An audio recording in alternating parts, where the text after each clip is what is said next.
একখানা দেশ আছে যে দেশের নাম হচ্ছে ফিলিস্তিন। ফিলিস্তিনের গাজা উপত্যকার নারী পুরুষ বৃদ্ধ বৃদ্ধা থেকে শুরু করে ছোট্ট ছোট্ট শিশুরা সেখানকার কি ভালো আছে?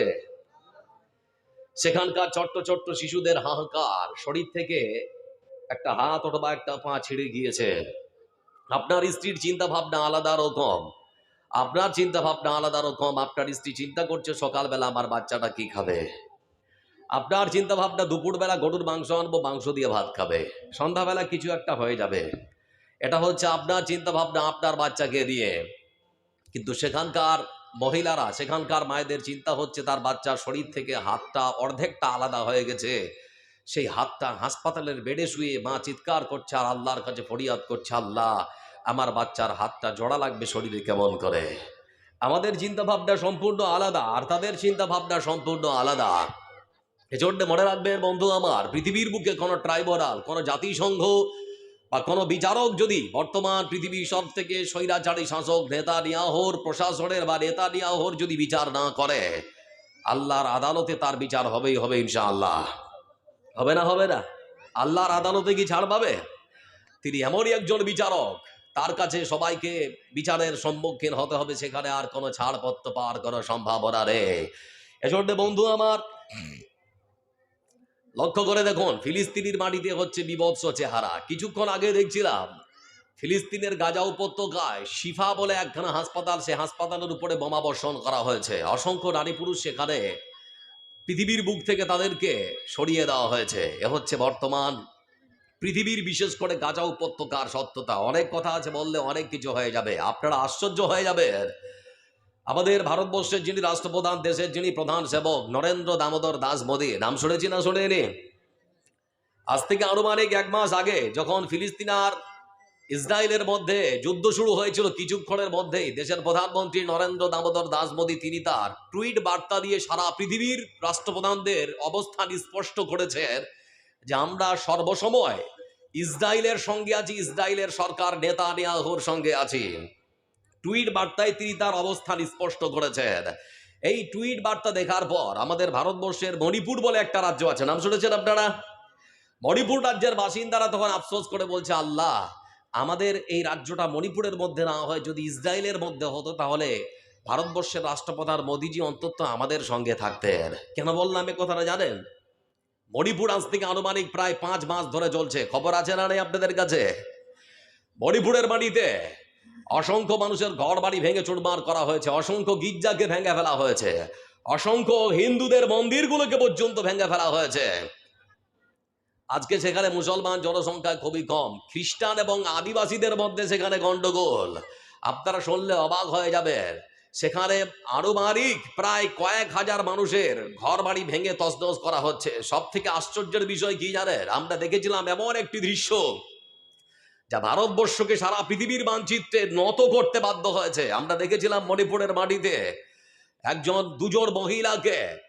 দুজন মহিলাকে উলঙ্গ নগ্ন করে তাদের শরীর থেকে সম্পূর্ণ কাপড় খুলে ফেলে সেখানকার কয়েকজন যুবক তার শরীরের বিভিন্ন গোপন অঙ্গকে, শরীরের বিভিন্ন স্থানকে টাচ করছিল। আপনারা দেখেছিলেন না দেখেননি? কথা বলেন, দেখেছিলেন না দেখেননি? মোবাইলে টেলিভিশনের পর্দায় আমরা দেখেছি। আজকে বলতে বাধ্য হচ্ছি যে দেশের রাষ্ট্রপ্রধান 5 মাস ধরে মণিপুর চলছে, মণিপুরের জন্য তার কোনো টুইট বার্তা নেই। আপনারা জানেন ভারতবর্ষ থেকে ইসরায়েলের দূরত্ব আনুমানিক 4532 কিলোমিটার।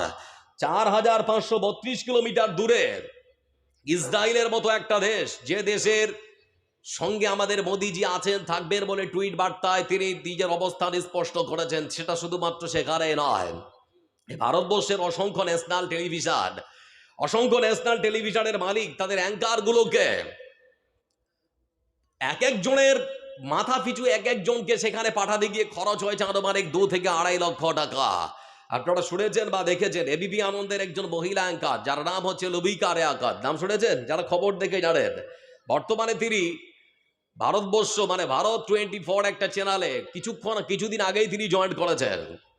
তো সেই চ্যানেলের মালিক যিনি লুবিকা লিয়াকতকে 2.5 লক্ষ টাকা খরচ করে ভারতবর্ষ থেকে আনুমানিক 4532 কিলোমিটার পথ, এই বিশাল পথ, এত দূরের পথ অতিক্রম করে সেখানে তিনি পাঠিয়েছেন। কেন? সেখানকার বর্তমান অবস্থা সম্পর্কে সবকিছু যাতে করে ক্যামেরায় বন্দি করে আমাদের কাছে পাঠানো হয়, সেটা আমরা দিন রাত 24 ঘন্টা ভারতবর্ষ সারা পৃথিবীর মানুষকে আমরা দেখাবো, টেলিকাস্ট করব। আশ্চর্য হচ্ছি যে ভারতবর্ষের ন্যাশনাল টেলিভিশনের সাংবাদিকেরা 2 থেকে 2.5 লক্ষ টাকা খরচ করে দীর্ঘ 4532 কিলোমিটার পথ পাড়ি দিয়ে তারা ইসরায়েলের মাটিতে যেতে পারছে। কিন্তু দুঃখজনক হলেও সত্য যে মণিপুর ভারতবর্ষের মধ্যে রয়েছে, সেখানে আজ পর্যন্ত কোনো ন্যাশনাল টেলিভিশনের সাংবাদিককে আমরা দেখিনি। আপনারা দেখেছেন কি কোনো সাংবাদিককে খবর সম্প্রচার করতে দেখেছেন? কোন ন্যাশনাল টেলিভিশনে মণিপুরের খবর সম্প্রচার করা হয় না। কিন্তু লক্ষ্য করে দেখলাম দীর্ঘ 72 দিন পর আমাদের ভারতবর্ষের মহামান্য সুপ্রিম কোর্টের ধমকানি আর চমকানি খাওয়ার পর দেশের রাষ্ট্রপ্রধান নরেন্দ্র দামোদর দাস মোদী তিনি পার্লামেন্টের বাইরে এসে 1.5 মিনিটের একটা ভিডিও বার্তায় দিয়েছেন। তারপরও নিজের দোষ ঘাড়ে নেননি, বরং অন্যান্য অভিযোগী শাসিত রাজ্যের মুখ্যমন্ত্রীদের ঘাড়ে দায়ভার চাপিয়ে দিয়েছেন যে তোমাদের রাজ্য নারী ধর্ষণ হয়। এটা হচ্ছে বর্তমান ভারতবর্ষের রাষ্ট্রপ্রধানের চিন্তা ভাবনা। এজন্য যারা বসে আছেন আজকে ভারতবর্ষের মাটি তো আমরা লক্ষ্য করে দেখছি যে খেলা হচ্ছে না, বর্তমান ক্রিকেট বিশ্বকাপ হচ্ছে, যুবকেরা দেখছে না, ক্রিকেট বিশ্বকাপ হচ্ছে। আপনারা জানেন এই ক্রিকেট বিশ্বকাপের মধ্যে অনেক মুসলিম যুবক আছে যাদের অবদান বিশ্বকাপ জয়ের পেছনে আছে না নেই? আছে। আমার বন্ধুরা আপনারা হয়তো জানেন কপিল দেব যিনি ভারতবর্ষের প্রধান, মানে এমনই একজন ক্যাপ্টেন যিনি ভারতবর্ষকে সর্বপ্রথম বিশ্বকাপ জিতিয়েছেন। দীর্ঘ 28 বছর পর ভারতবর্ষের মাটিতে মহেন্দ্র সিং ধোনির নেতৃত্বে আমরা আবার বিশ্বকাপ জয় করেছিলাম। সেখানেও মুসলমান যুবকদের অবদান ছিল না? বর্তমান সময় আপনারা জানেন এই বর্তমান সময়ে যে ক্রিকেট খেলা হচ্ছে এখানেও বিশেষ করে 2 জন ফাস্টার, এমনই 2 জন বোলার যাদের আগুনে বোলিং এর কাছে অন্যান্য দেশের ব্যাটসম্যান দাঁড়াতে পারছে না। একজনের নাম মোহাম্মদ সিরাজ, অপর আরেকজনের নাম হচ্ছে মোহাম্মদ শামি। এই মোহাম্মদ শামিকে দীর্ঘদিন ধরে বসিয়ে রাখা হয়েছে নানান রকম টালবাহানা দেখিয়ে। তিনি যখন সুযোগ পেয়েছেন পরপর 2টো ম্যাচে তিনি দেখিয়ে দিয়েছেন 5টা করে উইকেট দিয়ে আমি মোহাম্মদ শামি কারো থেকে কম নয়। এজন্য মনে রাখবেন ভারতবর্ষ সব জায়গায় মুসলমানদের অবদান জড়িয়ে রয়েছে, মুসলমানদেরকে খাটো চোখে দেখার কোনো সুযোগ নেই। ভাই বন্ধু আমার, আজকে ইতিহাসের পাতাটা একটু উল্টান, তাহলে পরে আপনারা দেখবেন দিল্লির মুজাফফরপুরের একজন যুবক যার নাম ক্ষুদিরাম, নাম শুনেছেন না শোনেননি? ক্ষুদিরামকে আজকে মানে বলা হয় দেশ স্বাধীনের অবদান তার সঙ্গে আছে বলে ইতিহাসের পাতায় তার নামটা লেখা হলো। কিন্তু যারা এখানে বসে আছেন দেশ স্বাধীনের জন্য আরেকজন যুবক মুসলিম যার নাম হচ্ছে আব্দুল্লাহ, তার নামটা আমরা ইতিহাসের পাতায় খুঁজে পাই না। ইতিহাসের পাতায় শুধুমাত্র ক্ষুদিরাম বসুর নামটা কেন, আব্দুল্লাহর নামটা আজকের এই কেন? ক্ষুদিরাম বসু তিনি মারতে চেয়েছিলেন তৎকালীন ইংরেজ ম্যাজিস্ট্রেট কিংসফোর্ডকে। তিনি লক্ষ্য করেছিলেন তার গাড়িকে লক্ষ্য করে ছুড়েছিলেন বোমা, কিন্তু ভুলবশত সেই গাড়িতে বসেছিলেন 2 জন নারী, 2 জন মহিলা, তারা বোমার আঘাতে মৃত্যুবরণ করলো। ঠিক সেই সময় কয়েকদিনের মাথায় ইংরেজ সরকার আমরা লক্ষ্য করে দেখলাম তাকে ফাঁসিতে ঝুলিয়ে পৃথিবীর বুক থেকে বিদায় করেছে। আমরা সম্মান জানাই তার বলিদানকে, কিন্তু আশ্চর্য হচ্ছে আমার ভাই আব্দুল্লাহর নামটা ইতিহাসের পাতায় লেখা হলো না কেন? কে এই আব্দুল্লাহ? আপনারাও জানেন না, ইতিহাস পড়ুন।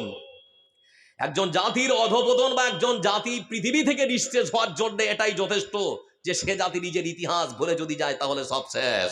এজন্য আপনাদেরকে বলতে চাচ্ছি এই সেই আব্দুল্লাহ কলকাতা হাইকোর্টের একজন বিচারপতি যার নাম হচ্ছে নরম্যান। কি নাম বললাম?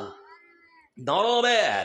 এই সেই বিচারক তৎকালীন সময় বিচারের নামে প্রহসনমূলক রায় দিয়ে অসংখ্য হিন্দু এবং মুসলমান যুবককে যারা প্রতিবাদ করত তাদেরকে ফাঁসিতে ঝুলিয়ে হত্যা করেছে। এই সেই আব্দুল্লাহ আমার ভাই অসম সাহস করে তিনি কলকাতা হাইকোর্টের বিচারপতিকে হাইকোর্ট চত্বরেই তিনি ধারালো ছুরি দিয়ে তাকে ক্ষতবিক্ষত করে সেখান থেকে পৃথিবীর বুক থেকে বিদায় করেছে। আজকে সেই আব্দুল্লাহর নামটা আমরা লক্ষ্য করতে পারছি না ইতিহাসের কোনো পাতায় লেখা হয়েছে বলে। আপনারা জানেন আমাদের ভারতবর্ষের যে পতাকা, এই পতাকাটা নির্মাণ করার জন্য এক মুসলিম যুবতী মনের নাম জড়িয়ে আছে যার নাম হচ্ছে সুরাইয়া তৈয়বা। কিরাম বললাম? কিন্তু বর্তমান ভারতবর্ষের চলমান রাজনীতিতে আলোচনা আর সমালোচনার আঙ্গিনায় আমার বোন সুরাইয়া তৈয়বার নামটা পর্যন্ত আজকে মুছে ফেলার এক চক্রান্ত শুরু করা হয়েছে। এজন্যে আমাদের মুসলমানদের নাম ইতিহাসের পাতায় থাক, এটা আমরা চাই না। একটা কথা বলি, চাই না। আপনারা জান না অবশ্যই আমরা সকলেই চাই। আচ্ছা, আমাদের কি কোনো ভয় আছে নাকি? মরতে তো একদিন হবে। আমরা সেই মুসলিম যারা বুতার যুদ্ধ করেছে, খাইবার করেছে, খন্দক করেছে, বদর করেছে, ওহুদ করেছে। বন্ধু আমার, ঘুমিয়েছেন ঘুম ভাঙলে সকাল, না ভাঙলে পরকাল। ঘুমিয়েছেন ঘুম ভাঙলে সকাল, না ভাঙলে পরকাল। মাটির নিচে গিয়ে যদি ভালো থাকার ইচ্ছা থাকে, তাহলে মাটির উপরে ভালো কাজ করতে হবে। আমরা সেই মুসলমান, রাসূলের যুগে আমরা দেখিয়েছি তৎকালীন সময়ের সর্বশক্তিমান, সব থেকে শক্তিধর দেশ রোম সাম্রাজ্যের বিরুদ্ধে আমরা বিজয় হয়েছি কোন রক্তক্ষরণ ছাড়াই। শুধুমাত্র মুসলমানদের নাম শুনে তৎকালীন সারা পৃথিবীর অর্ধ ক্ষমতা যাদের হাতে রয়েছিল, সেই রোম সাম্রাজ্যের যিনি শাসক ছিলেন, তিনি তার গদি ছেড়ে পালিয়েছেন। মুসলমানদের হাতে স্বেচ্ছায় তিনি তার দেশকে তুলে দিয়েছেন। আজকেও ভয় পাওয়ার কোনো কারণ নেই। আপনাদেরকে ছোট্ট আর একটা কথা বলে, ভাই আমার যারা এখানে বসে আছেন, লক্ষ্য করুন আমার দিকে। এই ভারতবর্ষের, বিশেষ করে ভারতবর্ষ সহ আমাদের পৃথিবীর মানচিত্রে মধ্যপ্রাচ্যের মধ্যে যে সমস্ত মুসলিম দেশগুলো রয়েছে, 2003 সালে ইরাককে ধ্বংস করা হয়েছে। তৎকালীন আমেরিকার যিনি প্রেসিডেন্ট জর্জ ডব্লিউ বুশ বোমা ছুড়ে ইরাককে তছনছ করে দিয়েছে। দীর্ঘ 5 বছর পর 2008 সালে তিনি যখন ইরাকের বাগদাদ পরিদর্শন করতে এসেছিলেন, তো ইরাকের বাগদাদ টিভিতে তিনি সাংবাদিক সম্মেলন করছিলেন। তো বাগদাদ টিভির একজন সাংবাদিক আল জাইদি, মুনতাসির আল জাইদি যে যুবকের নাম, তিনি প্রশ্ন করলেন দেশের সর্বশক্তিমান, সর্বশক্তিধর দেশের রাষ্ট্রপ্রধান জর্জ ডব্লিউ বুশকে, স্যার 2003 সালে আপনি যে আমাদের উপরে বোমা নিক্ষেপ করেছিলেন, এতে আপনার লাভ কিছু হয়েছে? বলে, আমি চেয়েছিলাম ইরাকের মাটি থেকে সব থেকে কুখ্যাত জঙ্গি লাদেনকে নির্মূল করতে। তোমাদের সুন্দর করে শান্তি, নিষ্ঠা, সবকিছুর ব্যবস্থা, নিরাপত্তার জন্য আমি এই কাজ করেছি। বলে, আপনি মিথ্যে বলছেন। বলে, না, আমি মিথ্যে বলছি না। তৎকালীন সময় ভিডিও আপনারা লক্ষ্য করবেন, এখনো ভিডিওটা আছে। তিনি তার ডান পায়ের জুতো খুলে তৎকালীন রাষ্ট্রপ্রধান জর্জ ডব্লিউ বুশকে ছুড়ে দিয়েছিলেন। লাগলো না। বাম পায়ের জুতোটা ছুড়ে যখন বাঁধতে গেলে, নামটা লক্ষ্য করলাম, সেটাও লাগলো না।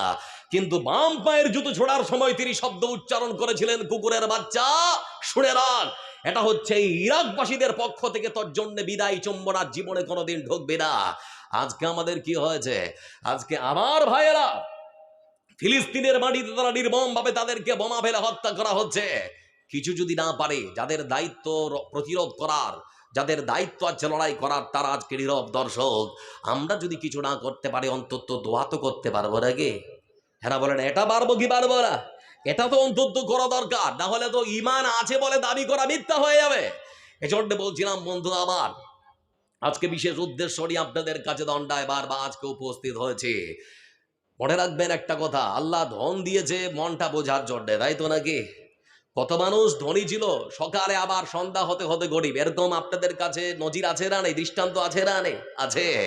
এমন রোগ দিয়ে দিবে আল্লাহ, এমন বালা দিয়ে দিবে যে আপনার ধন মাল আপনাকে বাঁচাতে পারে না। মনিরুদ্দিন নাম শোনেননি? বক্তা, 1.5 ফুট না 3 ফুট বলেন আপনারা? হ্যাঁ না বলে না? শুনেছেন না শোনেননি? 1.5 ফুট না 3 ফুট? আমার ভাই মনিরুদ্দিন পার নাইট 2 ঘন্টা ইনকাম 25 থেকে 30 হাজার টাকা। কিছুদিন আগে দেখছিলাম যে অসহায় নিরুপায় হয় মানুষের কাছে এক প্রকার ভিক্ষা চাচ্ছে, যে আমি খেতে পাচ্ছি না, চিকিৎসার জন্য আমি ঠিক মতো টাকা পাচ্ছি না, সবকিছু শেষ, সহায় সম্বল সবকিছু শেষ। লক্ষ্য করলাম, হায় সর্বনাশ, যে মানুষটা পার নাইট 2 ঘন্টায় আনুমানিক ইনকাম করতো, যে মানুষটা 25 থেকে 30 হাজার টাকা, আজকে সে মানুষটা নিরুপায় মানুষের কাছে ভিক্ষা চাচ্ছে টাকার জন্যে। টাকা সকালে আছে, সন্ধ্যাও নাও থাকতে পারে, এর কোনো গ্যারান্টি নাই। বন্ধু আমার, জন্য বলতে চাচ্ছিস, নিজের সন্তানের জন্য সম্পদ ছেড়ে যেতে হবে না, নিজের সন্তানকেই সম্পদ বানিয়ে যান। আর দুনিয়ার সম্পদ বানাতে হবে না, আপনার সন্তানকে পরকালের সম্পদ বানিয়ে যান। পরকালের সম্পদ মানে মাদ্রাসায় ভর্তি করেন আপনার বাচ্চাটাকে, পরকালের সম্পদ মানে হাফিজ বানান, কারি বানান, মৌলানা আর মুফতি বানান। দুনিয়ার সম্পদ যদি আপনি বানান, মাস্টার, ব্যারিস্টার, প্রফেসর, মা বাবাকে সেই সন্তানের সঙ্গে কথা বলতে হয় হিসেব করে। যদি বেশি কথা বলে দেয়, তাহলে নিজ স্ত্রীকে নিয়ে গিয়ে মালদা টাউনে গিয়ে বাড়ি ভাড়া করে থাকবে, আর বাড়িতে আসবে না, মা বাপকে দেখভাল করবে না। কিন্তু আপনারা যদি আপনার সন্তানকে দুনিয়ার সম্পদ না বানিয়ে পরকালের সম্পদ বানান, তাহলে পরে আপনারা দেখবেন যে সেই সন্তান মা আর বাবার সঙ্গে কথা বলবে খুব হিসেব করে। এটাই হচ্ছে পার্থক্য। এজন্য ধন মাল সন্তানের জন্য নয়, আল্লাহ দ্বীনের জন্য খরচ করবো ইনশাআল্লাহ। সবাই বলি ভাই ইনশাআল্লাহ।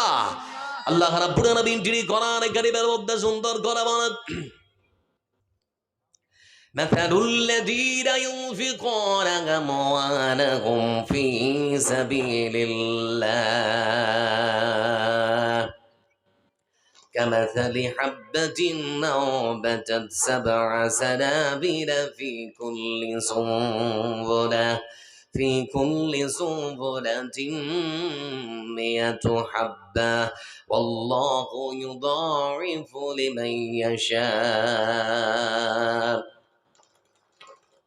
মহান সত্য আল্লাহ রাব্বুল আলামিন যিনি কোরআনে কারীমের মধ্যে সুন্দর করে বলেন, ও পৃথিবীর মানুষরা তোমরা শোনো, আমি আল্লাহ রাব্বুল আলামিন যাদেরকে ধন দিয়েছি, সম্পদ দিয়েছি, সোনা দিয়েছি, চাঁদি দিয়েছি, যাদেরকে আমি আল্লাহ রাব্বুল আলামিন ধান দিয়েছি, গম দিয়েছি, ওই সমস্ত মানুষেরা যারা আমার রাস্তায় খরচ করে, তাদের সম্পদকে, সোনা এবং চাঁদিকে, ধন এবং মালকে যারা আমার রাস্তায় খরচ করে, তাদের উপমা, তাদের দৃষ্টান্তটা হলো ঠিক সেরকম একখানা গমের দানা হলো যেরকম। কিসের সঙ্গে আল্লাহ তুলনা টেনেছেন? গমের দানা। সবাই বলে কিসের দানা? গমের দানা। ঠিক আছে ভাই, মাইক ঠিক আছে ভাই, বেশি নাড়াচাড়া করতে যান না, আরো খারাপ হয়ে যাবে। বলছিলাম কেন তুলনা টানা হল, এই দৃষ্টান্ত, এই উদাহরণ আল্লাহ রাব্বুল আলামিন কেন টেনেছেন বন্ধু আমার? লক্ষ্য করে দেখুন, এখানে অনেক মানুষ বসে আছে যারা কৃষি কাজের সঙ্গে জড়িয়ে। কৃষি কাজ করেন না আপনারা? আমার বন্ধুরা, গমের বীজটাকে যখন কোনো কৃষক উর্বর করে মাটিতে ফেলে দেন, সেই একখানা গমের বীজ থেকে কখনো একখানা গাছ হয় না, বরং একের অধিক হয়, 2টো হতে পারে, 3টা হতে পারে, আবার 5টা, 7টা, 10টা পর্যন্ত হতে পারে। আমার আল্লাহ রাব্বুল আলামিন এখানে 7খানা গাছের কথা বলেছেন। একখানা গম ফেলা হলো আর ওখান থেকে 7টা গাছ বেরিয়ে আসলো। আল্লাহ রাব্বুল আলামিন তিনি সুন্দর করে বলেন, প্রত্যেকটা গাছে আমি আল্লাহ রাব্বুল আলামিন 100টা করে দানা দিয়েছি। তার মানে 700টা গাছে 100 করে যদি হয়, তাহলে পরে 700 দানা আমি আল্লাহ দিয়েছি। আমার বন্ধুরা লক্ষ্য করে দেখুন, আল্লাহ রাব্বুল আলামিন তিনি বোঝাতে যাচ্ছেন বান্দারে, আমি আল্লাহ রাব্বুল আলামিন একখানা গম থেকে 7 থেকে 700 খানা আমি আল্লাহ রাব্বুল আলামিন দিয়েছি। একজন কৃষক 7 থেকে 700 খানা দানা কখন খেতে পেতে পারে বন্ধু আমার? এটা তখনই সম্ভব যখন কৃষক 3খানা শর্ত মানবে। প্রথম নাম্বার শর্ত হলো, কৃষককে যে বীজটা বপন করবে সেটা হতে হবে উর্বর, উন্নত মানের, আর সময়ের সাথে এই বীজটা বপন করতে হবে। ওই বীজটা থেকে যখন গমের গাছ বেরিয়ে আসবে, তখন আমার বন্ধু সময়ের সাথে সেচ দিতে হবে, সার প্রয়োগ করতে হবে, ঠিক সময় মতো সবকিছুই দিতে হবে। এই 3খানা সত্য যদি কোনো কৃষক মেনে নেয়, আল্লাহ রাব্বুল আলামিন তিনি বলেছেন, তাহলে পরে সেই কৃষক একখানা গম থেকে 7, আবার 7খানা থেকে 700 খানা দানা পেতে পারে।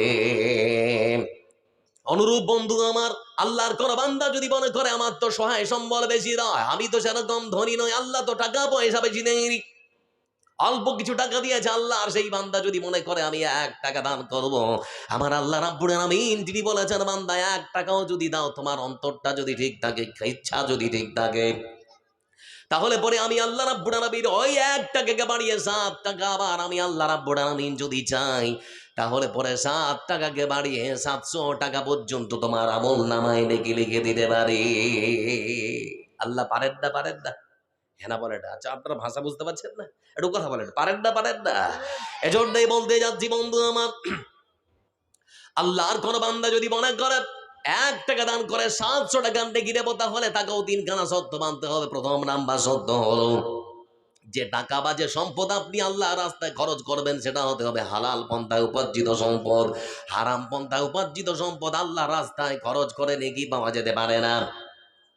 দ্বিতীয় নাম্বার শর্ত হলো বন্ধু আমার, আপনার অন্তর বা ইচ্ছা, আপনার নিয়তটা ঠিক রাখতে হবে। নিয়ত যদি খারাপ থাকে, তাহলে পরে আপনি শুধুমাত্র পৃথিবীর বুকে আমার নাম ডাক হবে, এই নিয়তে যদি আপনি দান করেন নেকি পেতে পারেন না। তৃতীয় নাম্বার সত্য হলো, আল্লাহ রাব্বুল আলামিন কোরআনে কারীমের মধ্যে যে 8খানা খাত নির্ধারণ করেছেন, ওই 8খানা খাতের মধ্যেই আপনাকে দান করতে হবে। অন্য কোনো জায়গায় দান করলে কোনো বান্দা নেকি পেতে পারে না। এজন্য মহান সত্য আল্লাহ রাব্বুল আলামিন কোরআনে কারীমের আর এখানে সুন্দর করে বলেন, লা তানালুল বিররা হাত্তা তুনফিকু মিম্মা তুহিব্বুন وما تنفقوا من شيء فإن الله به عليم। আল্লাহ রাব্বুল আলামিন তিনি কোরআনে কারিমের আয়াতের জন্য পৃথিবীর ধনবান মানুষদেরকে ডেকে বলেছেন, ও পৃথিবীর মানুষেরা, আমি আল্লাহ রাব্বুল আলামিন তোমাদের যাদেরকে ধন দিয়েছে, মাল দিয়েছে, সোনা দিয়েছে, চাঁদি দিয়েছে, শুনে নাও। অসংখ্য অগাধ সম্পত্তির মালিক যদি তুমি হয়ে যাও, তারপরে শুনে নাও, তোমার সব থেকে পছন্দের, সব থেকে আগ্রহের, সব থেকে তোমার কাছে মূল্যবান সম্পদ যেটা আছে, সেই সম্পদ যতক্ষণ পর্যন্ত না আমার রাস্তায় দান করবে, ততক্ষণ পর্যন্ত তোমরা দান করে কখনো নেকি পেতে পারো না। আমরা সম্পূর্ণ আলাদা, ভালোটা আমাদের, অবশিষ্টটা আল্লাহর, নাকি? কথা বলে না, এরকম হয় না আমার বন্ধুরা? আমরা আমল করতে পারি না, কিন্তু কোরআন কারীমের মধ্যে যে আয়াত এসেছে, আমার রাসূল সাল্লাল্লাহু আলাইহি ওয়াসাল্লাম তিনি যখন আয়াত পড়ে শুনিয়েছেন, সাহাবীরা ততক্ষণ সেটাকে আমলে পরিণত করেছে। কিভাবে? আমার বন্ধুরা, হযরত আনাস রাদিয়াল্লাহু তাআলা আনহু তিনি হাদিসটি বর্ণনা করেছেন এই মতো করে। এই আয়াত যখন অবতীর্ণ হয়েছে, কিছুক্ষণের মধ্যে লক্ষ্য করে দেখলাম মদিনার সব থেকে ধনী মানুষদের মধ্যে একজন, যার নাম হলো আবু তালহা রাদিয়াল্লাহু তাআলা আনহু, তিনি তৎক্ষণাৎ নিজ বাড়ি ত্যাগ করে মসজিদ নববীর মধ্যে প্রবেশ করেছেন। মসজিদ নববীর মধ্যে প্রবেশ করে আমার রাসূলকে ডেকে বললেন, হে রাসূল, আপনার কাছে এসেছি। বলে, কেন? বলে, এসেছি এই জন্যই, আকাশ থেকে নাকি আপনার উপরে আল্লাহ রাব্বুল আলামিন আয়াত অবতীর্ণ করেছে, সেই মানুষ আল্লাহ রাস্তায় দান করে, খরচ করে, কখনো নাকি পেতে পারে না, যতক্ষণ পর্যন্ত সেই আল্লাহর বান্দা তার সব থেকে মূল্যবান সম্পদ না খরচ করবে। হে আল্লাহ রাসূল, আপনি তো জানেন মদিনার পার্শ্ববর্তী যে আমার বাগানটা, যার নাম হলো বাইরুহা বাগান, ওই বাইরুহা খেজুরের বাগানটা আমি আবু তালহা আমার কাছে সব থেকে প্রিয়, সব থেকে মূল্যবান, সব থেকে দামি। হে আল্লাহ রাসূল, কোরআনের আয়াতের উপরে আমল করার জন্য আমার সব থেকে মূল্যবান খেজুরের বাগানটা আজকে আমি আল্লাহর রাস্তায় খরচ করে দিলাম। রাসূলুল্লাহ সাল্লাল্লাহু আলাইহি ওয়াসাল্লাম তিনি বললেন, আবু তালহা, অন্যটা দাও। বলে, হে রাসূল, যেহেতু আমার সব থেকে প্রিয় সেই বাগান, সেজন্য এটাই দিয়ে দিলাম। যেখানে খুশি, যাকে খুশি, যেভাবে খুশি আপনি বন্টন করে দিন, যেখানে দিন দেখার কোনো প্রয়োজন মনে করব না। কোনদিন বাগানটা আমার ছিল বলে অধিকারের কথা বলতে যাব না। আমরা পারিনি, তারা পেরেছে। বিশ্বনবী সাল্লাল্লাহু আলাইহি ওয়াসাল্লাম তিনি যখন পৃথিবীর বুক থেকে পরলোক গমন করলেন, খলিফা নির্বাচিত হয়েছেন আবু বকর সিদ্দিক রাদিয়াল্লাহু তাআলা আনহু। মাস যায়, এই মতো করে দিন যায়, রাত যায়, হঠাৎ করে দুর্ভিক্ষ দেখা দিয়েছে। করোনা কালে আমাদের দুর্ভিক্ষ দেখা দেয়নি? হ্যাঁ না বলেন, একটু কথা বলেন না গো। দিয়েছিল। আমার বন্ধুরা, তিনি যখন প্রধানমন্ত্রী হলেন, দেশের প্রধানমন্ত্রী আবু বকর সিদ্দিক রাদিয়াল্লাহু তাআলা আনহু, কিছুদিন পরে, কয়েকটা মাস যাওয়ার পরে দুর্ভিক্ষ দেখা দিয়েছে, মানুষ খেতে পায় না, গাছের পাতা চিবিয়ে খেতে শুরু করেছে।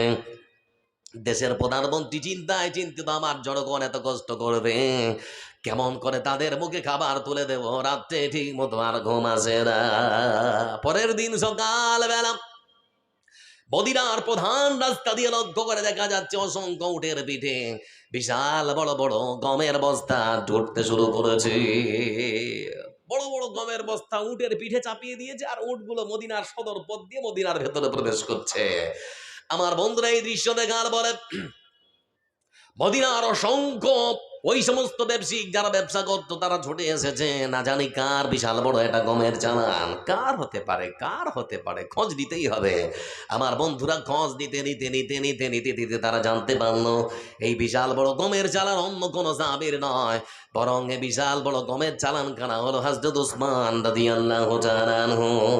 ততক্ষণাৎ উসমান রাদিয়াল্লাহু তাআলার কাছে গিয়ে তারা তখন বলতে শুরু করেছে, হুজুর, আপনার কাছে এসেছি, আপনাকে কিছুটা লাভ দেওয়া হবে, আপনি আপনার গমের চালানটা আমাদের কাছে যদি বিক্রি করে দেন, মানুষের কাছে স্বল্প মূল্যে আমরা বাড়ি বাড়ি গিয়ে পৌঁছে দেব। হুজুর দিবেন, বিক্রি করবেন, আমাদের কাছে বিক্রি করে দেন, তাহলে অল্প লাভ রেখে আমরা মানুষদেরকে দিয়ে দেব। উসমান রাদিয়াল্লাহু তাআলা তিনি বললেন, উসমান রাদিয়াল্লাহু তাআলা তিনি তখন বললেন, ও আমার ভাইয়েরা, কত লাভ দিবে বলো? বলে, যা দিয়েছেন তার থেকে অর্ধেক লাভ দেব। হযরত উসমান রাদিয়াল্লাহু তাআলা আনহু বললেন, বিক্রি হবে না, আর বেশি দিতে পারবে কি পারবে না? তখন তারা বলল, এর থেকে তো বেশি দেব না। তখন হযরত উসমান রাদিয়াল্লাহু তাআলা আনহু তিনি বলছেন, এমন একজন আছেন যিনি আমাকে ১০০ টাকায় ৭০০ টাকা বেশি লাভ দিতে চেয়েছেন। ব্যবসায়ীরা তখন বলে, তাহলে কি দিবেন না? বলে, একজন তো আছে ৭০০ টাকা বেশি লাভ দিতে চেয়েছে ১০০ টাকায়। তোমরা যদি আমার কাছে গমের চালান খানা নিতে যাও, আমার কাছে যদি গম কিনতে যাও, তাহলে তোমাদেরকে ১,০০০ টাকা বেশি লাভ দিতে হবে। দিবে? তো ব্যবসায়িকরা তখন বলছে, হুজুর ১,০০০ টাকা যদি বেশি লাভ দিয়ে আপনার কাছে গম কিনি, তাহলে পরে আমাদের লোকসান হয়ে যাবে, না আমার হবে না। ব্যবসায়িকরা তখন বলে, আপনার কাছে গম তো কিনতে পারবো না, বুঝা শেষ, কিন্তু জানতে চাচ্ছি কে সেই যে আপনাকে ৭০০ টাকা বেশি লাভ দিতে চেয়েছে। উসমান রাদিয়াল্লাহু তাআলা আনহু তিনি তখন বলছিল, ভাই আমার শুনে নাও, তিনি আর কেউ নন, বরং আকাশ আর জমিনের স্রষ্টা, মহান সত্তা আল্লাহ রাব্বুল আলামিন। আমি সে আল্লাহ রাব্বুল আলামিনের কাছে ৭০০ টাকা লাভের আশায় আমার বিশাল বড় গমের চালানখানা বিক্রি করে দিয়েছি। এই সেই উসমান রাদিয়াল্লাহু তাআলা আনহু, এই সেই উসমান রাদিয়াল্লাহু তাআলা আনহু। আমার বন্ধুরা, তাবুকের যুদ্ধে রাসূলুল্লাহ সাল্লাল্লাহু আলাইহি ওয়াসাল্লাম তিনি যখন ঘোষণা করলেন, যার কাছে যা আছে নিয়ে আসো, হযরত উসমান রাদিয়াল্লাহু তাআলা আনহু তখন বললেন, হে আল্লাহর রাসূল, আচ্ছা সেনাবাহিনী কতগুলো আপনি তৈরি করেছেন? কত মানুষ যাবে যুদ্ধ করতে? রাসূলুল্লাহ সাল্লাল্লাহু আলাইহি ওয়াসাল্লাম তিনি বললেন, ৩০,০০০। কত হাজার? ৩০,০০০ মানুষ যাবে যুদ্ধ করার জন্য। উসমান রাদিয়াল্লাহু তাআলা আনহু তখন বলছেন, হে আল্লাহর রাসূল, ১০,০০০ মানুষের যাতায়াত করার জন্য যত ঘোড়া লাগিয়ে দেব, খাবার দাবার থেকে শুরু করে যা লাগবে আমার পক্ষ থেকে ১০,০০০ মানুষের খরচ বহন করা হবে। শুধুমাত্র এখানেই শেষ নয় বন্ধু আমার, হাতের মধ্যে ছিল ৩০০ স্বর্ণ মুদ্রা, অবশিষ্ট ৩০০ স্বর্ণ মুদ্রা আবার আমার রাসূলকে দিয়ে বলছেন, হে আল্লাহর রাসূল, এই অবশিষ্ট ৩০০ স্বর্ণ মুদ্রাখানা আপনার হাতে দিয়ে দিলাম, যেখানে খুশি খরচ করেন। আমার বন্ধুরা, ৩০০ স্বর্ণ মুদ্রা রাসূলুল্লাহ সাল্লাল্লাহু আলাইহি ওয়াসাল্লাম হাতের মধ্যে নেওয়ার পর উসমানকে ডেকে বলেন, উসমান, আজকের তোমার দান আল্লাহ রাব্বুল আলামিনের কাছে গ্রহণ হয়ে গেছে। আল্লাহ রাব্বুল আলামিন আমাকে ওহী করে জানিয়েছেন, উসমানের দানের বদৌলতে আল্লাহ তার জন্য জান্নাত ওয়াজিব করে দিয়েছে। আমরা পারিনি, ধন আছে মাল আছে, কিন্তু তারা পেরেছে, ধন মাল আছে কিন্তু জান্নাতটা যে কোনো বললে কিনতেই হবে। এজন্য লক্ষ্য করে দেখো বন্ধু আমার, এই পৃথিবীর বুকে মুসলমান তার সম্পদকে খুবই ভালোবাসে, আল্লাহর রাস্তায় খরচ করতে যায় না। আল্লাহর রাস্তায় খরচ করতে তাদের দ্বিধা সংকোচ হয়, নানান রকম চিন্তা ভাবনা আছে রানে। মনে হয় খরচ করলে গরিব হয়ে যাব, আমার বাচ্চাটা খেতে পারবে না। মুখ যিনি দিয়েছেন তিনি কে? খেতে দেন যিনি তিনি কে? আচ্ছা, আজ থেকে ২০ বছর আগে মানুষের যা অবস্থা ছিল, এখন ভালো না খারাপ? এখন অনেক ভালো। এমনও মানুষ আছে যারা মানে ওই ভাতের মাড় খেয়েছে, আছে না নেই? আর এখন স্বর্ণ চাল তো দূরের কথা, মিনিকেট চাল পেটে না গেলে আর হজম হয় না, এরকম মানুষ আছে না রে? আছে। তো আল্লাহ এত ভালো রেখেছে, তারপর আল্লাহ শুকরিয়া আদায় করবেন না। এজন্যই তো মুসলমানদের দুরবস্থা সারা পৃথিবী জুড়ে। ১২ গাই মুসলমান, মর যাও মুসলমান, মরে না মরে না। হ্যাঁ না বলেন না গো কথা? আশ্চর্য, মানে বুঝতে পারছেন না আমার কথা? আচল দিব বুটে তার শাড়িটা কেন চিরা, কইনা বুবু বকড়াই দিছে হোড়া। এটা বুঝতে পারলেন? গিনাসপুরের গীত বললাম, এটা বুঝতে পারেনি নাকি? একটু কথা বলবেন, শোনা আবার।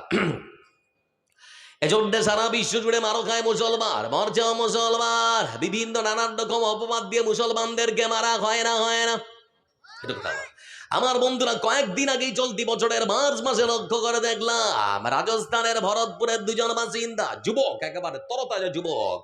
একজনের নাম নাসির শেখ, আরেকজনের নাম জুনায়েদ আনসারী। ভরতপুর, রাজস্থানের ভরতপুর যাদের বাড়ি, আমার বন্ধুরা পার্শ্ববর্তী যে রাজ্য, যার নাম হলো হরিয়ানা।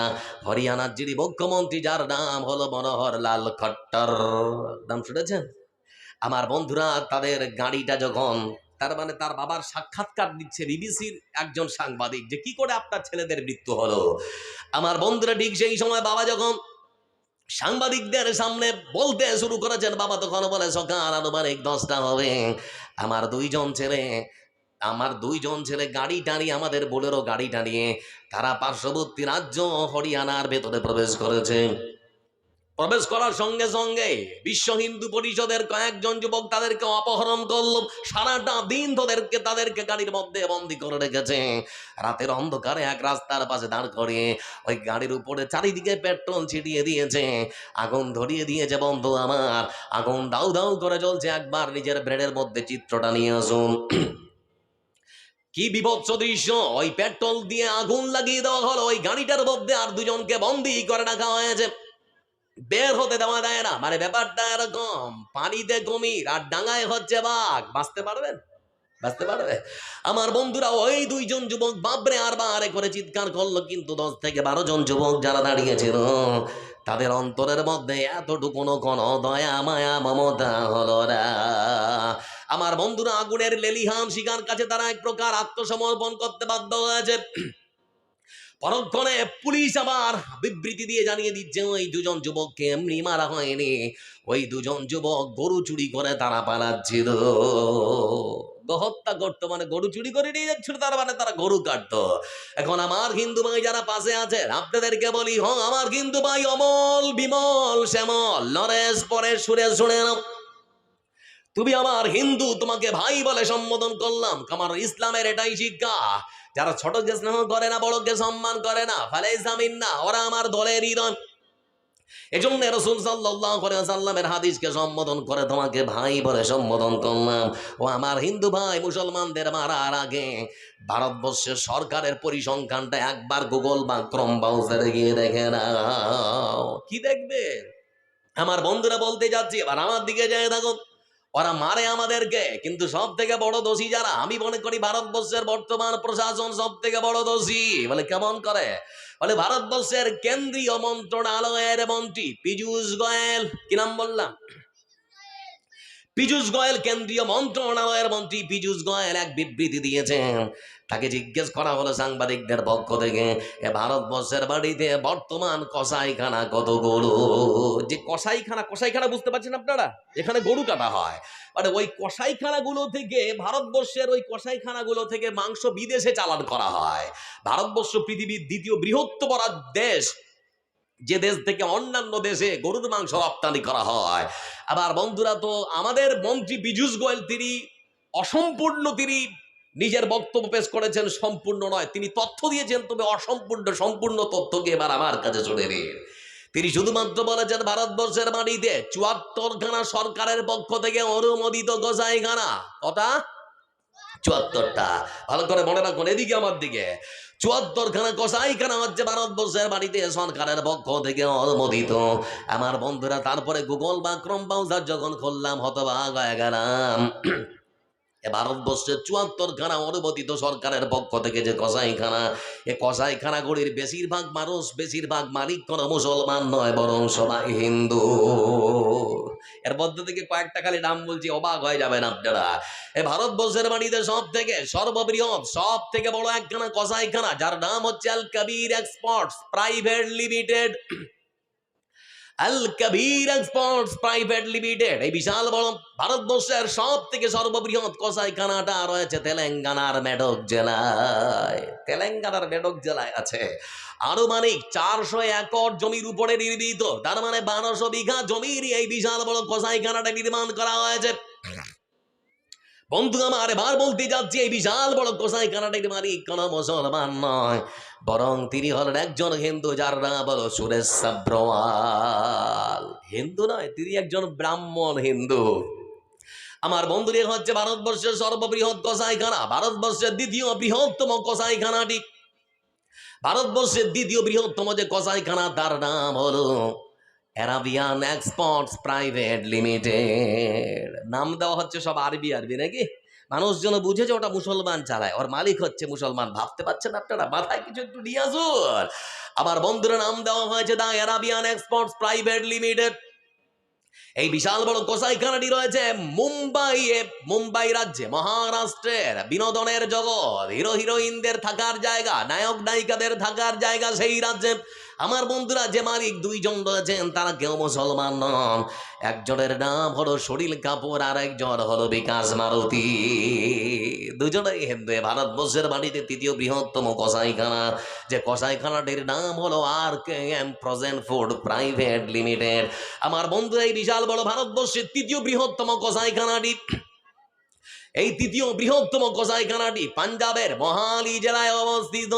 যিনি এই কসাইখানাটির মালিক, তিনিও কোনো মুসলমান নন, বরং বন্ধু তিনি হলেন হিন্দু, যার নাম হলো মদন অ্যাবট।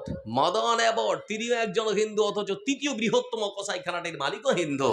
ভারতবর্ষের চতুর্থ বৃহত্তম কসাইখানা, যার নাম হলো আল নূর এক্সপোর্টস প্রাইভেট লিমিটেড, এই বিশাল বড় কসাইখানাটি রয়েছে বন্ধু আমার আমাদের ভারতবর্ষের সব থেকে বড় রাজ্য উত্তরপ্রদেশের মুজাফফরনগর। যারা এখন বসে আছেন, আপনাদেরকে বলতে যাচ্ছি বন্ধু আমার, এই ভারতবর্ষের মাটিতে সরকারের পক্ষ থেকে অনুমোদিত 74খানা কসাইখানা। আপনারা কি বলবেন, ভারত থেকে, সব ভারতবর্ষ থেকে ওই সমস্ত কসাইখানাগুলো থেকে মাংস বিদেশে রপ্তানি করা হয়, অথচ ভারতবর্ষের সরকারের কাছে কোনো খবর থাকে না। এটা কি বিশ্বাস করা যাবে? আচ্ছা আপনারা বলুন, মোদিজি জানেন না? জানেন না? হ্যাঁ বলে না, যোগীজি জানেন না? জানেন না? এজন্যই বলতে যাচ্ছি ও কিন্তু ভাই আমার, তোমাকে সম্মান শ্রদ্ধা রেখেই বলি, এ মুসলমানেরা খুব যদি বেশি গরু কাটে তাহলে 2, 4, 10, 12, 200, 400 নাকি? ওই সমস্ত গোসাইখানাগুলো থেকে সারা দিন ধরে হাজার হাজার গরু কাটা হয়। এ মুসলমানদেরকে মারার আগে তোমাদের মোদিজি আর যোগীজির কাছে গিয়ে হিসাব দিয়ে নাও। আমাদের কাছে আগে না, ওদের কাছে আগে হিসাব দাও। এজন্য বলতে যাচ্ছি বন্ধু আমার আল্লাহ রাব্বুল আলামিন তিনি ডাক দিয়ে বলেন, পৃথিবীর মুসলমানেরা শুনে না, ভালো করে, পৃথিবীর সমস্ত রকমের ব্যবসার মধ্যে সন্দেহ, সংশয়, সম্ভাবনা আছে। লাভও হতে পারে, লোকসানও হতে পারে, আছে না? নেই? যে কোনো ব্যবসা করেন, কাঁচামালের ব্যবসা করেন, তারপরও লাভ লোকসান হতে পারে। আপনি গরুর ব্যবসা করেন, ছাগলের ব্যবসা করেন, লাভও হতে পারে, লোকসানও হতে পারে। কিন্তু আমার আল্লাহ রাব্বুল আলামিন তিনি ডাক দিয়া বলেন, পৃথিবীর মানুষেরা তোমরা শুনে নাও, আমার মুমিন বান্দারা শুনে নাও, আমার সঙ্গে এমন একখানা ব্যবসা যদি করো, তাহলে পরে আমি আল্লাহ গ্যারান্টি দিচ্ছি সেই ব্যবসার মধ্যে ক্ষতি বা লোকসানের কোনো রকমের সন্দেহ, সংশয়, সম্ভাবনা থাকতে পারে না। কোন সেই ব্যবসা বন্ধু আমার?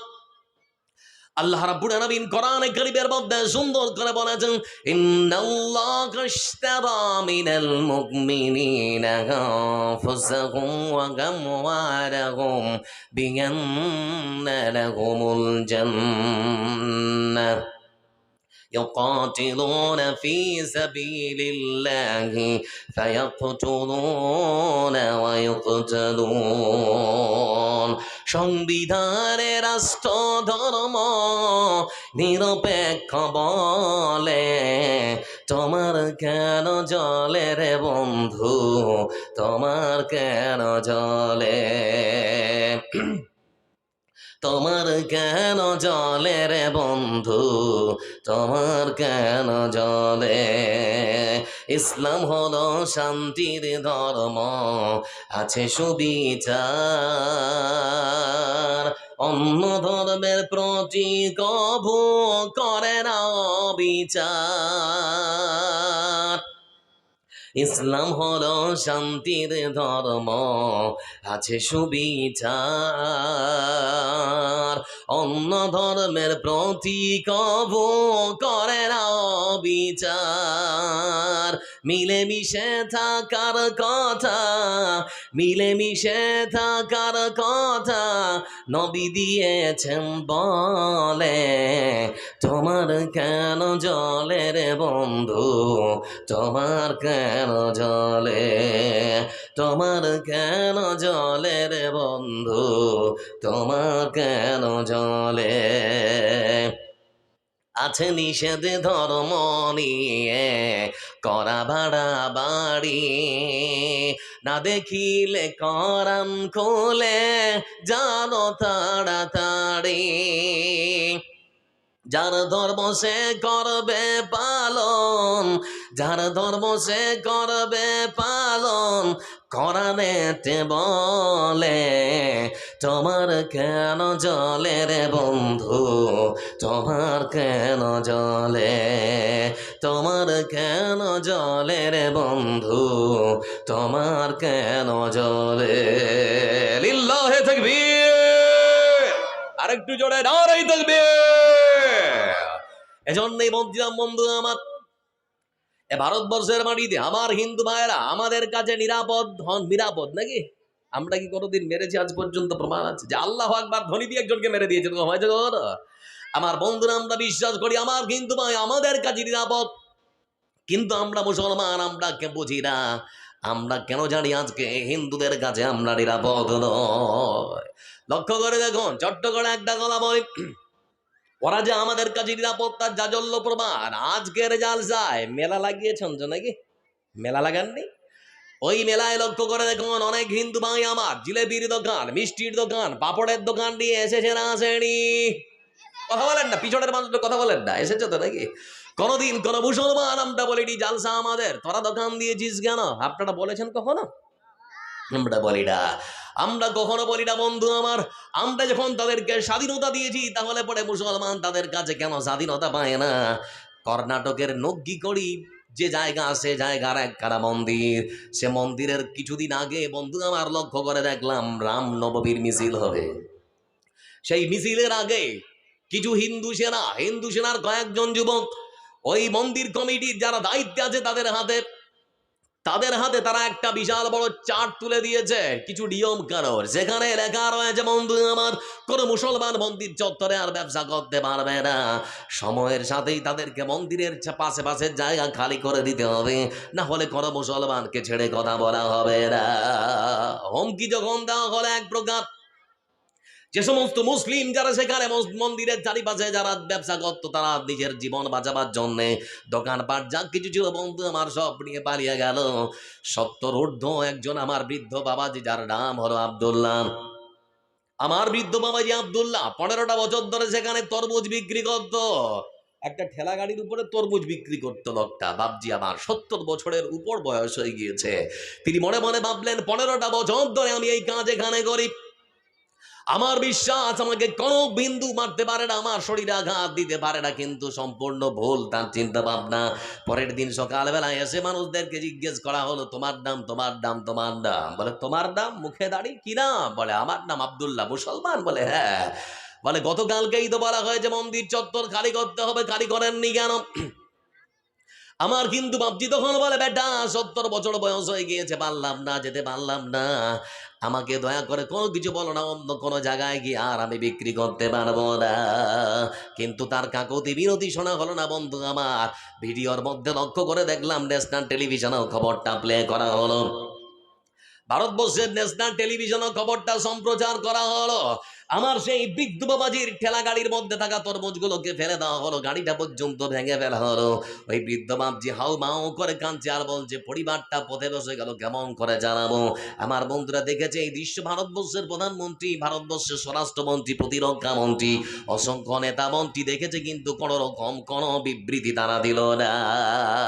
বার খাই খাক মুসলমান, মনে বড় মুসলমান, আমাদের কি যায় আসে? আমার বন্ধুরা, এজন্য আল্লাহ রাব্বুল আলামিন তিনি বলেন, এমন একটা ব্যবসার কথা, এমন একখানা ব্যবসার কথা, যে ব্যবসা পৃথিবীর মুসলমানরা যদি আল্লাহর সঙ্গে করে, তাহলে পরে সে ব্যবসার মধ্যে লাভ থাকবে, লোকসান থাকার কিংবা ক্ষতি হওয়ার কোন রকম সন্দেহ সংশয় সম্ভাবনা থাকতে পারে না। কি সেই ব্যবসা বন্ধু আমার? আল্লাহ রাব্বুল আলামিন যিনি বলেছেন, বান্দা সেই ব্যবসার কিছুই নয়, আমি আল্লাহ রাব্বুল আলামিন আমার মুমিন বান্দাদের সবথেকে মূল্যবান সম্পদ, আমি আল্লাহ রাব্বুল আলামিন তাদের জীবন খানা কিনে নিয়েছি। আর দ্বিতীয় যে একখানা জিনিস কিনে নিয়েছি, আমি আল্লাহ তাদের ধন সম্পদ, টাকা পয়সা, ধান গম সব কিছুকে কিনে নিয়েছি।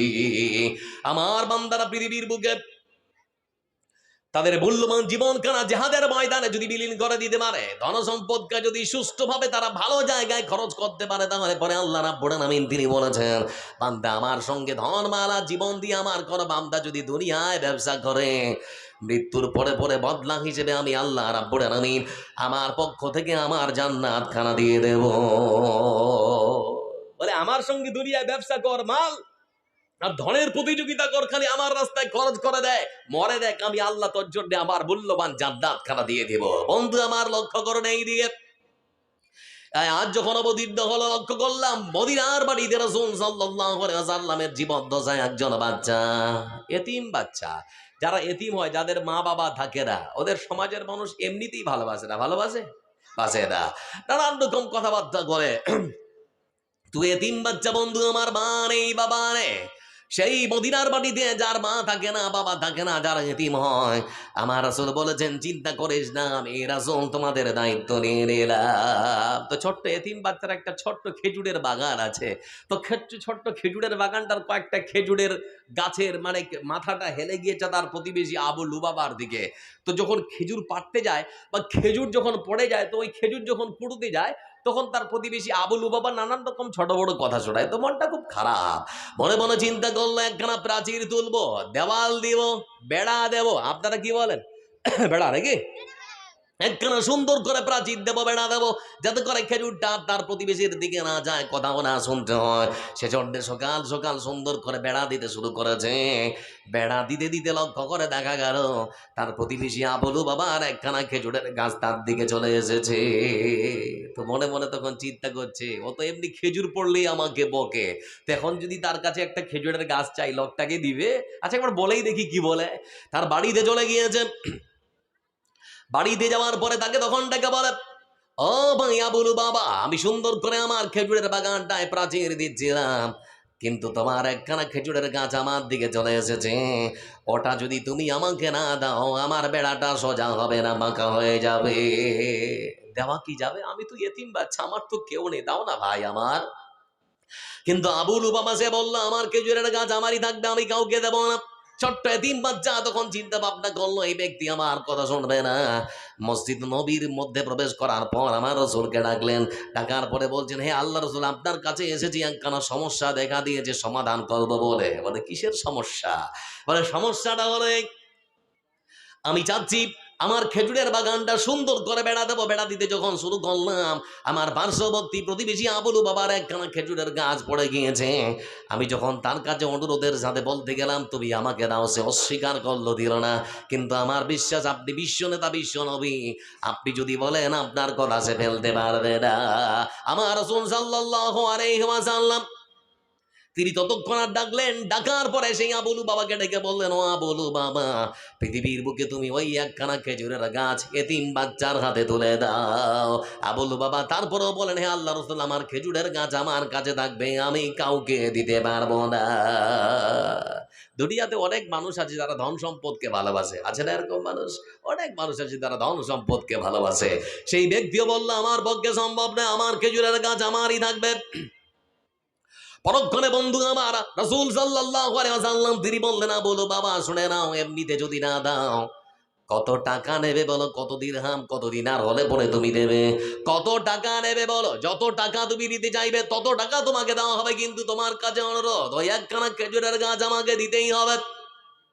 তারপরেও আবুল ওবামা তখন বলতে শুরু করেছে, আল্লাহ রাসূল, আমি তো বলেছি আমার খেজুরের গাছ কারো কাছে বিক্রি করবো না, টাকা দিয়েও বেচবো না, দিনার দিরহাম দিয়ে কোনো কিছু দিয়ে আমার খেজুরের গাছ কাউকে দিব না।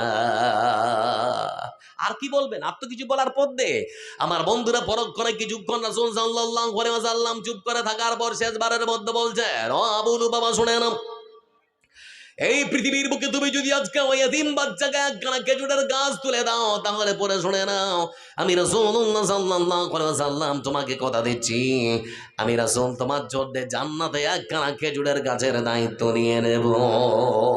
পৃথিবীর একটা খেজুরের গাছ তুমি যদি আজকে দাও, তা আমি রাসূল তোমাকে বলছি, ওয়াদা করছি, জান্নাতে তোমাকে যে আমি একটা খেজুরের গাছ পাইয়ে দেবো। দিবে কি এবার বলো? দড়িয়ার খেজুরের গাছের সঙ্গে ব্যবসা হচ্ছে জান্নাতের খেজুরের গাছের। তারপরও আবুল বাবা বলছে, না দেব না, আমার খেজুরের গাছ আমারই থাকবে, আমি কারো কাছে বিক্রি করবো না। রাসূলুল্লাহ সাল্লাল্লাহু আলাইহি ওয়াসাল্লাম তিনি আর বেশি কিছু বলতে পারলেন না। সেখান থেকে বাড়ির মধ্যে রওনা দিলেন, বাড়ির দিকে রওনা দিয়েছেন আবু লুবাবা রাদিয়াল্লাহু তাআলা আনহু। উপস্থিত সাহাবীদের মধ্যে আরেকজন সাহাবী বসেছিলেন, যার নাম হলো আবু দাহদা রাদিয়াল্লাহু তাআলা আনহু। তিনি চট করে দাঁড়িয়ে গিয়েছিলেন মজলিস থেকে, বলে, হে আল্লাহর রাসূল, আপনি তো অনেক চেষ্টা করলেন, পারলেন না, আমি কি একটু চেষ্টা করে দেখবো? আমি কি একটু চেষ্টা করবো? আপনি কি আমাকে একটু অনুমতি দেবেন? আমার রাসূল সাল্লাল্লাহু আলাইহি ওয়াসাল্লাম তিনি বললেন, ও আবু দাদারে, আমি এত কিছু করে বললাম, আমাকে দিল না, আমার মনে হয় না তোমাকে দেবে। বলে, হে আল্লাহ রাসূল, আপনি যদি অনুমতি দেন তাহলে পরে আমিও একটু চেষ্টা করে দেখতে পারি। বলে, আচ্ছা ঠিক আছে, যাও গিয়ে দেখো দেয় নাকি। ততক্ষণ আবুল বাবার বাড়ির দিকে রওনা দিয়েছেন আবু দাদা রাদিয়াল্লাহু তাআলা আনহু। টক টক টক টক করে কড়া নাড়াবার পর স্ত্রী ততক্ষণ আর ডেকে বলেছে না, বলো বাবা, ও ভাই আমার, একটু কি বাইরে আসা যাবে? বলে কেন এসেছো? সেই খেজুরের গাছটা আবার তুমিও চাইতে এসেছো নাকি? বলে আমি তো বলেছি দিব না, আবার কেন এসেছো? বলে ভাই আমার, তোমার সঙ্গে কথা আছে, বেরিয়ে আসো। বাড়ির দরজাটা খুলে যেই এসেছে তার হাতটা খপ করে ধরে, তখন বলে ভাই তোমাকে একটা কথা বলবো, যে কোনো মূল্যে ওই একখানা খেজুরের গাছ তোমার কাছে আমাকে নিতেই হবে। বলে আমি তো বলেছি বিক্রি করবো না, তারপরও কিনে এসেছো, কোনো লাভ নেই। বলে ও ভাই, তুমি জানো তোমার কাছে আমি এমনি নেব না, ওই একটা খেজুরের গাছের জন্য একখানা খেজুরের গাছ তোমাকে দেবো না, কিন্তু তার আগে তোমাকে বলতে চাচ্ছি, মদিনার মাটিতে সব থেকে বড় খেজুরের বাগানটা কার? বলে তোমার। বলে সেই বাগানের মধ্যে বিশাল বড় একখানা অট্টালিকা, রাজপ্রাসাদ বাড়ি রয়েছে, সেই বাড়িটা কার? বলে সেটাও তোমার। বলে সেই বাড়ির মধ্যে একখানা সুস্বাদু পানির কুয়া রয়েছে, যার জল আমি খাই, আমার পরিবার খায়, আমার রসুল খান। ও ভাই আমার, সেই কুয়াটা কার? বলে তোমার। বলে বাড়িও তোমার, রাজপ্রাসাদও তোমার, বিশাল বড় খেজুরের বাগানটাও তোমার। মদিনার মাটিতে তোমার যত বড় বাগান রয়েছে, কোন মালিকের তত বড় বাগান নেই। বলে ও ভাই আমার, শুনে নাও, আজকে তুমি যদি আমাকে তোমার একখানা খেজুরের গাছ তুমি আমার হাতে তুলে দাও, বিনিময়ে আমি তোমাকে বলতে যাচ্ছি, আমার বিশাল বড় খেজুরের বাগানটা, সেই খেজুরের বাগানের মধ্যে বিশাল বড় রাজপ্রাসাদটা, আর সেই রাজপ্রাসাদের মধ্যে সুস্বাদু পানির কুয়াটা, সব কিছু তোমার কাছে আমি তুলে দেব। একখানা খেজুরের গাছ দিতেই হবে ভাই আমার। দিবে? বলো তুমি দিবে কি? রাজি হয়ে গিয়েছেন বন্ধু আমার, রাজি হয়ে গিয়েছেন। তার মানে দুনিয়ার সম্পদের অনেক মানুষের ইচ্ছা জাগে অনেক বড় মালিক হওয়ার, টাকা পয়সা বিশাল বড় রাজপ্রাসাদের মালিক হওয়ার। যেই বলেছে সেই রাজি হয়ে গিয়েছে। রাজি হওয়ার পর কথাবার্তা যখন পাকা হয়ে গেল, আবু দাহদা রাদিয়াল্লাহু তাআলা আনহু রাসূলের কাছে এসে বলে, হে আল্লাহ রাসূল, কাজ হয়ে গেছে। বলে কাজ হয়ে গেছে মানে? বলে হ্যাঁ, কাজ হয়ে গেছে। বলে কি কাজ হলো? বলে কাজ হয়ে গেছে, যে কাজ আপনি পারেননি আমি পেরে গেছি। বলে কি কাজ? বলে ওই খেজুরের গাছটা আমি নিয়ে এসেছি। বলে কেমন করে নিলে? নিশ্চয়ই কোনো বড় ক্ষতি করা যায়। বলে হ্যাঁ আল্লাহ রাসূল, আপনি ঠিকই বলেছেন, আমি আমার মদিনার পার্শ্ববর্তী বিশাল বড় খেজুরের বাগানটা, বিশাল বড় রাজপ্রাসাদটা, আর ওই রাজপ্রাসাদের মধ্যে সুস্বাদু পানির কুয়াটা, কুয়াটাও দিয়েছি, বাড়িটাও দিয়েছি, বিশাল বড় খেজুরের বাগানটাও দিয়ে দিয়েছি, বিনিময় শুধুমাত্র এক কানা খেজুরের গাছ আপনার কাছে দিয়ে এসেছি। হে আল্লাহ রাসূল, কিন্তু তার আগে একটা কথা। বলে কি? বলে আপনি যেমন করে তাকে বলেছিলেন দুনিয়ায় ওই তিন বাচ্চাকে একটা খেজুরের গাছ দিলে জান্নাতে একটা খেজুরের গাছের আপনি জামিনদার হবেন, আপনাকে বলতে যাচ্ছি, ওই একখানা খেজুরের গাছ যদি আমি এখন আপনার হাতে তুলে দেই, তাহলে কি আপনি আমার জন্য জান্নাতে একখানা খেজুরের গাছের জামিনদার হবেন?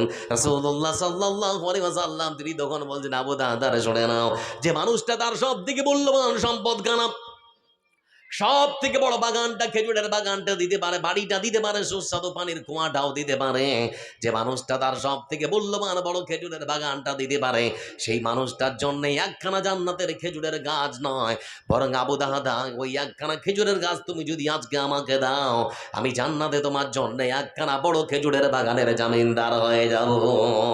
আমার বন্ধুরা, যে কোনো মূল্যে সম্পদ আছে, কিন্তু সম্পদ দিয়ে আল্লাহর জান্নাতটা কিনতেই হবে। কিনেছেন সাহাবীরা। ততক্ষণ আর বাড়িতে দৌড় দিয়েছেন, স্ত্রীকে ডেকে বলেন, ও স্ত্রী, বেরিয়ে আসো, বাড়ি বিক্রি হয়ে গেছে, থাকা আর যাবে না। তো বলে, তুমি তো মদিনার সব থেকে বড় ব্যবসায়ী, তুমি তো মদিনার সব থেকে বড় ধনী, তোমার বাড়ি ফের কে কিনলো? কোন অভাব দেখা দিয়েছে যে তুমি বাড়ি বিক্রি করে দিয়েছো? বলে ও আমার স্ত্রী, শুনে আনো, এই বাড়ি যার সঙ্গে আমি ব্যবসা করেছি, এই বাড়িটা যার কাছে আমি বিক্রি করেছি, পৃথিবীর কোন মানুষ, মদিনার কোন ব্যবসায়িক আমার বাড়ি কিনতে পারে না, আমার বাগান কিনতে পারে না।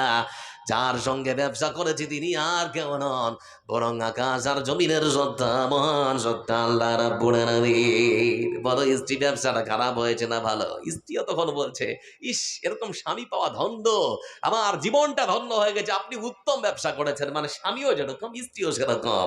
এজন্য বলতে যাচ্ছি বন্ধু আমার, ধন আজকে আছে, কাল নাও থাকতে পারে।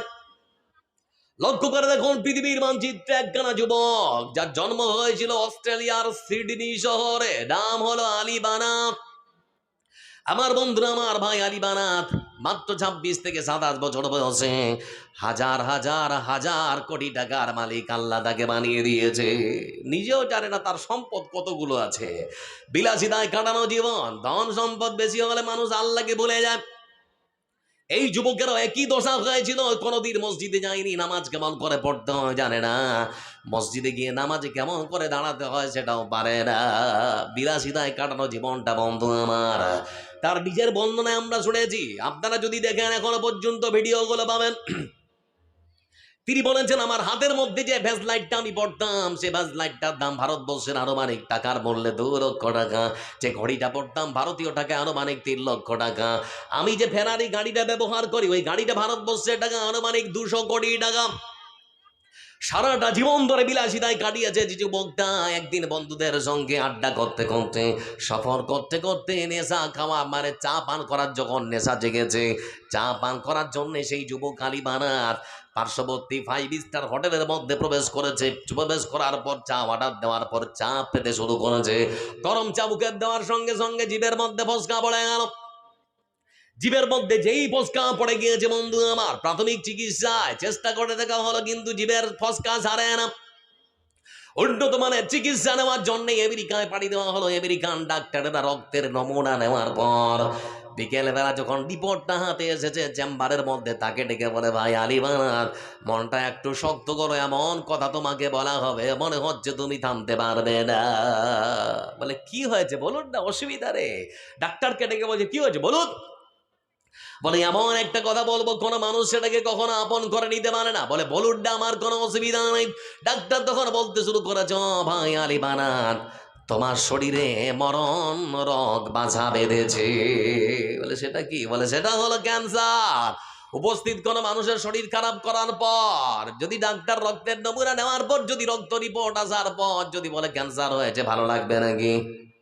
কথা বলেন, ভালো লাগবে? মানুষ ভয় হয়, ক্যান্সার মানে মরণ রোগ নাকি, আর বাঁচার কোনো উপায় নেই। আমার বন্ধুরা ততক্ষণ আটকে উঠলেন আলিবানাত। আমার বন্ধুরা কিন্তু আলিবানাত তারপর ওটাকে বলছেন, ও ডাক্তার বাবু চিন্তা করবেন না, টাকার তো কোনো কিছুর কম নেই, যত টাকা লাগে দেওয়া হবে, যেমন করে হোক আমার জীবনটা বাঁচাতে হবে। ডাক্তার তখন ডেকে বলে, ও ভাই আলিবানাত, জানি না উপরওয়ালা আপনাকে কত সম্পদ দিয়েছে, কত টাকা দিয়েছে, কিন্তু আপনাকে বলতে যাচ্ছি, টাকা দিয়ে আপনার জীবনটা আমরা কোনো ডাক্তার বাঁচাতে পারবো না। কারণ ক্যান্সারের স্টেপ হচ্ছে 3টা, প্রথম, দ্বিতীয়, তৃতীয়, চতুর্থ। আপনার ক্যান্সারটা সারা শরীরের মধ্যে ছড়িয়ে গিয়েছে, আপনাকে আর বাঁচানো যাবে না। আপনি কত টাকার মালিক জেনে আর লাভ নাই, আপনার জীবনটা আমরা কোনো ডাক্তার আর বাঁচিয়ে দিতে পারবো না। তবে এইটুকুনে বলতে পারে, পৃথিবীর বুকে আপনার বেঁচে থাকার মাত্র আয়ু হলো আর 3 মাস। কয় মাস? 3 মাস। অনেক মানুষের ইচ্ছা জাগে বছরের পর বছর বাঁচবো, কিন্তু মৃত্যু ঘন্টা যদি বেঁচে যায়, বাঁচার আর কোনো আশা আছে? থাকবে না। এজন্য মনে রাখবেন একটা কথা, নিঃশ্বাস ভেতরে গেছে বেরিয়ে আসবে এর কোনো গ্যারান্টি নেই, বেরিয়ে এসেছে ভেতরে যাবে এর কোনো গ্যারান্টি আছে না রে। এজন্য আমার ভাই আলিবানাত তখন বলেন, তাহলে পরে এখন উপায়? বলে একটাই উপায়, মাত্র 3 মাসে যা খাওয়ার খেয়ে নাও, যেটা ঘোরার করে নাও, মাত্র 3 মাস। তারপরে দুনিয়ার মায়া ত্যাগ করে তোমাকে পরলোক গমন করতে হবে। আমেরিকা থেকে আবার পাড়ি দিয়ে তিনি অস্ট্রেলিয়ার সিডনিতে নিজের বাড়িতে আসলেন। বাড়িতে আসার পর নিজ স্ত্রীর সঙ্গে কথোপকথনের মাধ্যমে স্ত্রীকে যখন বললেন ক্যান্সার, স্ত্রী ছেড়ে পালিয়ে গিয়েছেন সন্তানকে নিয়ে। স্ত্রীও আপন হলো না, সন্তানের পাশে থাকলো না, একাকিত্ব জীবন তখন কাটাতে শুরু করেছেন। কোথায় যাবেন, কার কাছে বসবেন, কেউ তো পাশে আসতে চায় না। আমার বন্ধুরা, এই সেই আলিবানাত, তিনি তার নিজের জীবনটাকে কেমন করে পরিবর্তন করেছে বন্ধু আমার। টাকা যে আজ আছে কাল নাও থাকতে পারে, টাকা যে মানুষ ভালো কাজে লাগাতে চাইলে লাগাতেও পারে। এই জীবন পৃথিবীর মানুষকে ধনীদের জন্য একটা নিদর্শন, একটা দৃষ্টান্ত, উদাহরণ। এই সেই যুবক আলিবানাত ভাই আমার, তিনি প্রতিজ্ঞা করলেন, রব্বুল আলামিন, পৃথিবীর বুকে তোমাকে কোনোদিন চিনতাম না, কোনোদিন ডাকিনি, মসজিদের মধ্যে কোনোদিন হাজিরা দেইনি, নামাজটা কেমন করে পড়তে হয় জানি না। আসরের আজান হচ্ছে মসজিদের পার্শ্ববর্তী মসজিদ থেকে, আজানের সুমধুর ধ্বনি বেড়ে ভেসে আসছে, হাইয়া আলাস সালাহ।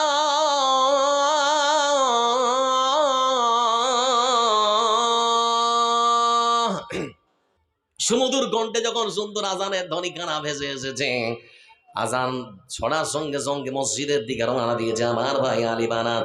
মসজিদ চত্বরে যখন উপস্থিত, ইমাম সাহেব ডাক দেওয়ার পরে বলে, আপনি না আলিবানাত? বলে হ্যাঁ। বলে মসজিদে? বলে এসেছি নামাজ পড়ার জন্যে। যে আল্লাহ আমাকে পৃথিবীর বুকে আমার জীবন কানা দিয়েছেন, সে আল্লাহর জন্য জীবন, যে আল্লাহর জন্য সময়টা দিতে পারেনি, পৃথিবীতে আর মাত্র 3 মাসের অতিথি সে জন্যে বাকি জীবনটা আল্লাহর জন্য ব্যয় করে দেব। হুজুর শেখাবেন নামাজ কেমন করে পড়তে হয়।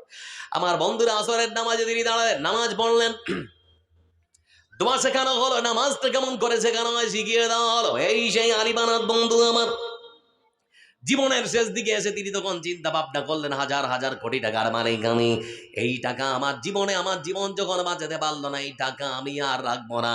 তিনি ততক্ষণ দক্ষিণ আফ্রিকার বিভিন্ন উপমহাদেশের বিভিন্ন দেশের বিভিন্ন প্রান্তে তিনি পাড়ি দিয়েছেন। সেই সমস্ত জায়গায় চলে গিয়েছেন যেখানে অসংখ্য মানুষ বাস করে দারিদ্র সীমার নিচে, যেখানে অসংখ্য মানুষ সেবা পায় না চিকিৎসার, সেখানে হাসপাতাল তৈরি করেছেন।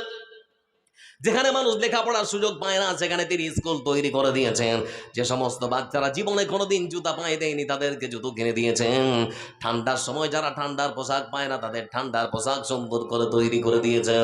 আমার বন্ধুরা এই সেই আলী বানাতের অসংখ্য ভিডিও আপনারা ইউটিউবের মধ্যে লক্ষ্য করে দেখবেন। আল্লাহ রাব্বুল আলামিন বন্ধু আমার তার দান আর সাদকাকে এত বেশি সুন্দর করে গ্রহণ করেছে যে আমেরিকান ডাক্তার তাদেরকে ঘোষণা করেছিল মাত্র আর 3 মাস। আল্লাহ রাব্বুল আলামিন এই যুবকের দান সাদকাকে এমন ভাবে গ্রহণ করেছেন যে আল্লাহ রাব্বুল আলামিন আমার ভাই আলী বানাতকে 3 বছর ধরে পৃথিবীর বুকে বাঁচিয়েছিলেন। এই সেই আলী বানাত হাসপাতালের বেডে শুয়ে আছেন আর মুখ দিয়ে গল গল গল গল করে রক্ত পড়ছে, মুখ দিয়ে গল গল গল গল করে রক্ত পড়ছে। আল্লাহকে ডাকছেন রব্বুল আলামিন, পৃথিবীর বুকে অসংখ্য ধন আর সম্পদের মালিক ছিলাম আমি, কিন্তু পরপারে তুমি যদি আমার ধন আর সম্পদের যদি বিচার নাও, হিসাব নাও, আল্লাহ হিসাব দিতে পারবো না। আল্লাহ তুমি আমাকে বিচারের সম্মুখীন করো না। এমন একজন যুবক চিন্তা করে দেখেছে ধন সম্পদ জীবন বাঁচাতে পারলো না, সারা জীবন ধরে রদ বৃষ্টি ঝড়ে এত টাকা করছেন কামাই, কি করে নিয়ে যাবেন এত টাকা কবরে? কাফনের তো পকেট নেই। পকেট আছে? পকেট আছে? হ্যাঁ না সবাই বলেন আছে কি? হাত তো বাঁধা। এজন্য আমার আল্লাহ রাব্বুল আলামিন তিনি সুন্দর করে বলেন, বান্দা সব থেকে সফল কাম ব্যক্তি কারা, আল্লাহ কাদের পছন্দ করে? আমার বন্ধুরা আল্লাহ রাব্বুল আলামিন তিনি সুন্দর করে বলেছেন, ও পৃথিবীর মানুষেরা শোনো, হাসরের ময়দানে সব থেকে সফল বাম ব্যক্তি কারা? আমার আল্লাহ বলেন, ফামান যুহজিহা আনিন নারি ওয়া উদখিলাল জান্নাতা ফাকাদ ফাজ ওয়া মাল হায়াতুদ দুনিয়া ইল্লা মাতাউল গুরুর।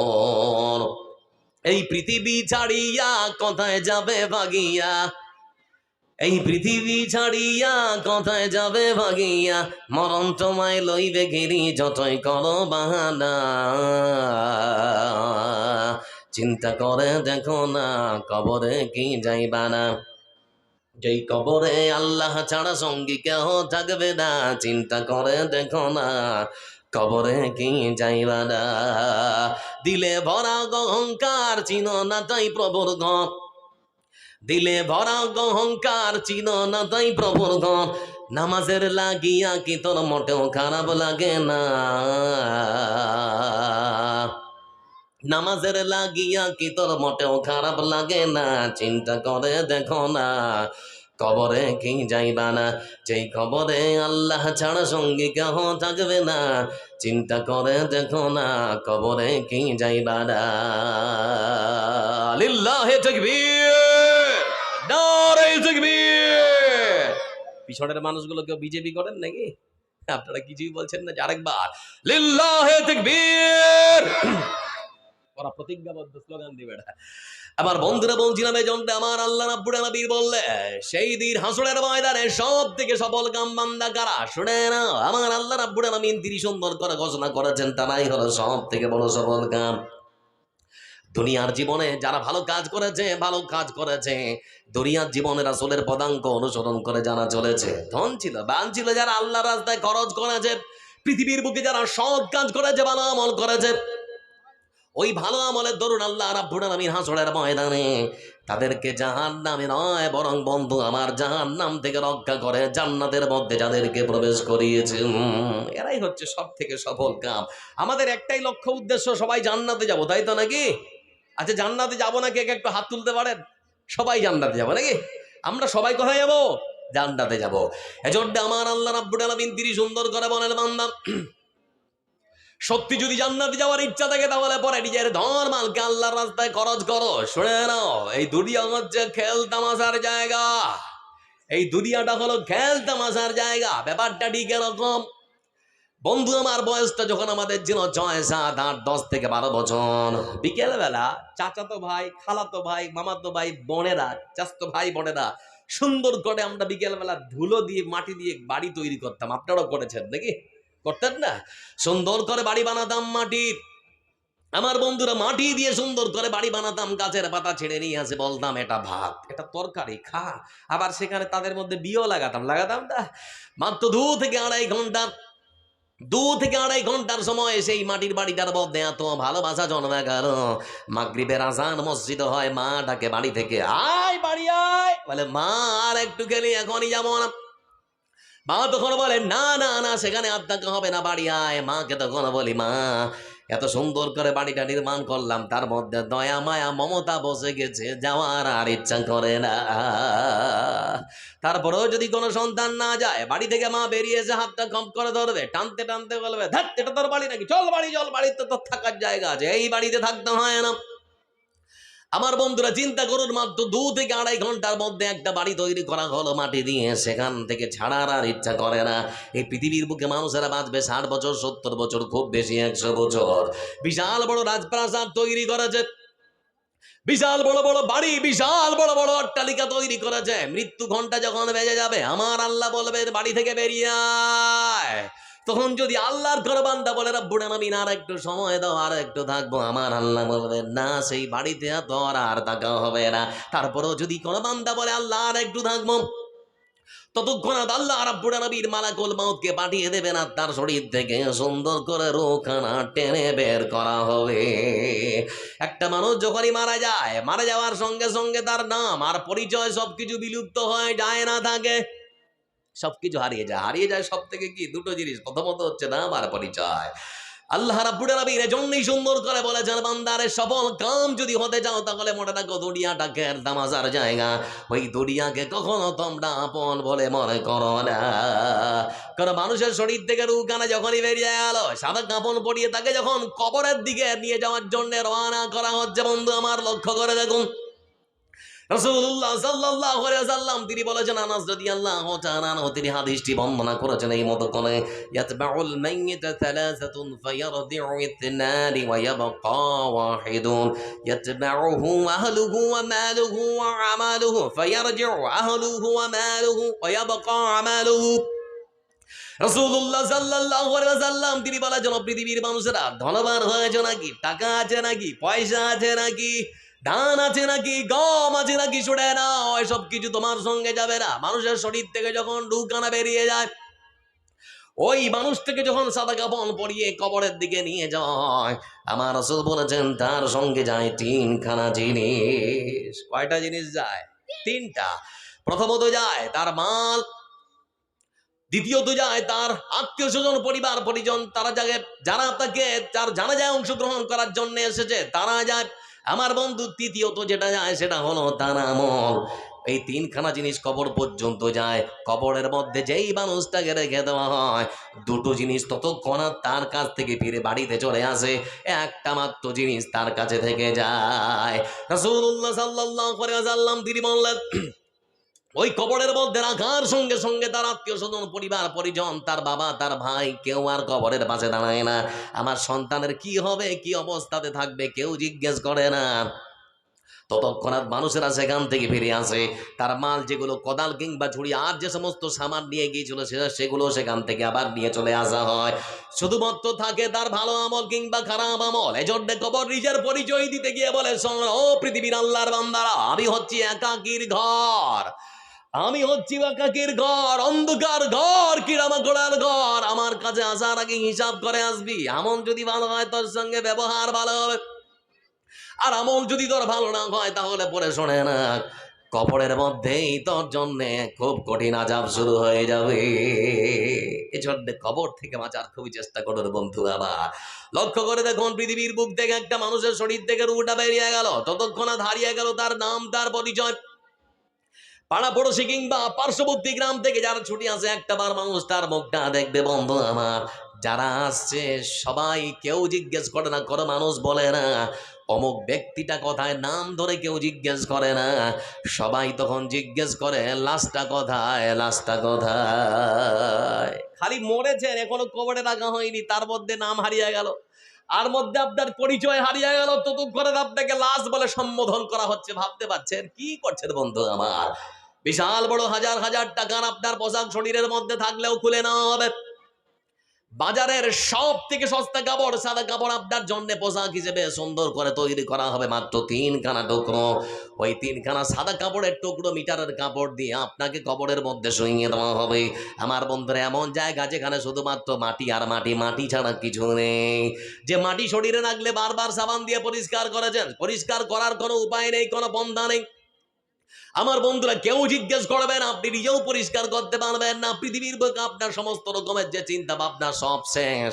পৃথিবীর সমস্ত রকমের হাসি সেই দিন কান্নায় পরিবর্তন হয়ে যাবে। কিসের এত ধন, কিসের এত মান, কিসের এত অহংকার?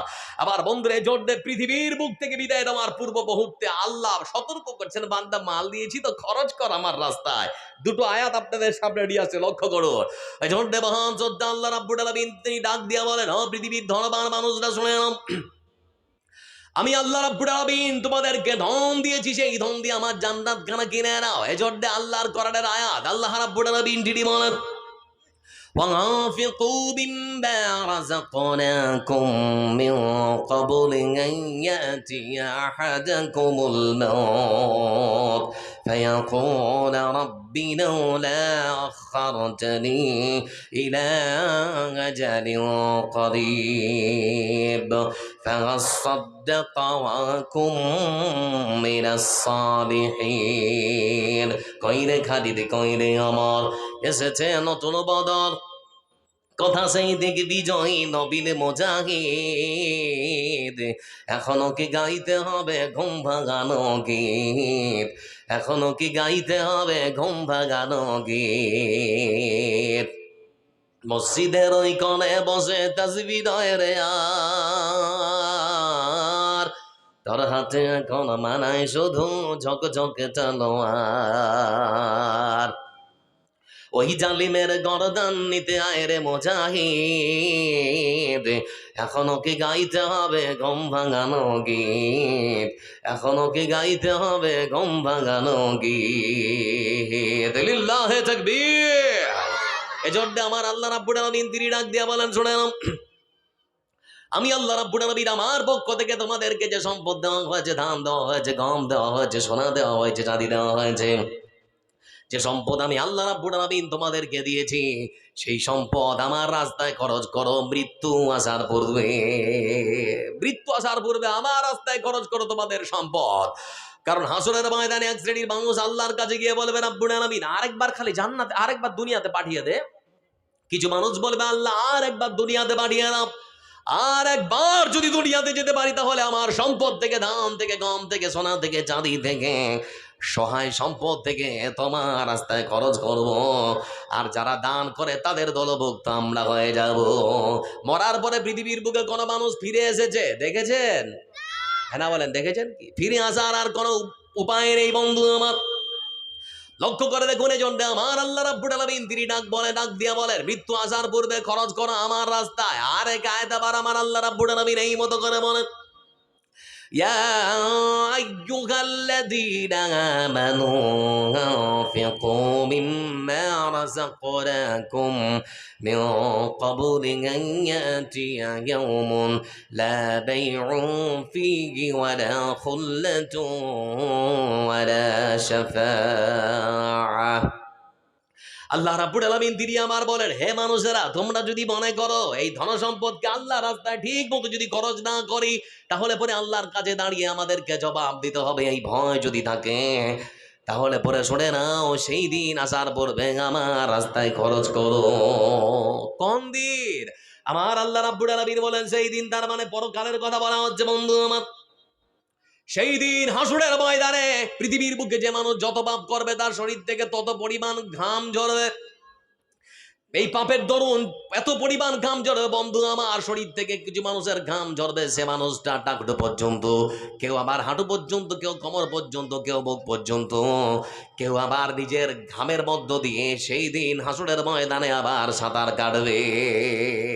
বিভীষিকাময় দৃশ্যের দিয়ে আল্লাহ রাব্বুল আলামিন তিনি সুন্দর করে বলেন, সেই দিন কোন সাহায্যকারী তোমার সাহায্য করতে পারবে না। মডল আছে, সর্দার আছে, তোমার বাপ মডল, কোনো লাভ নেই।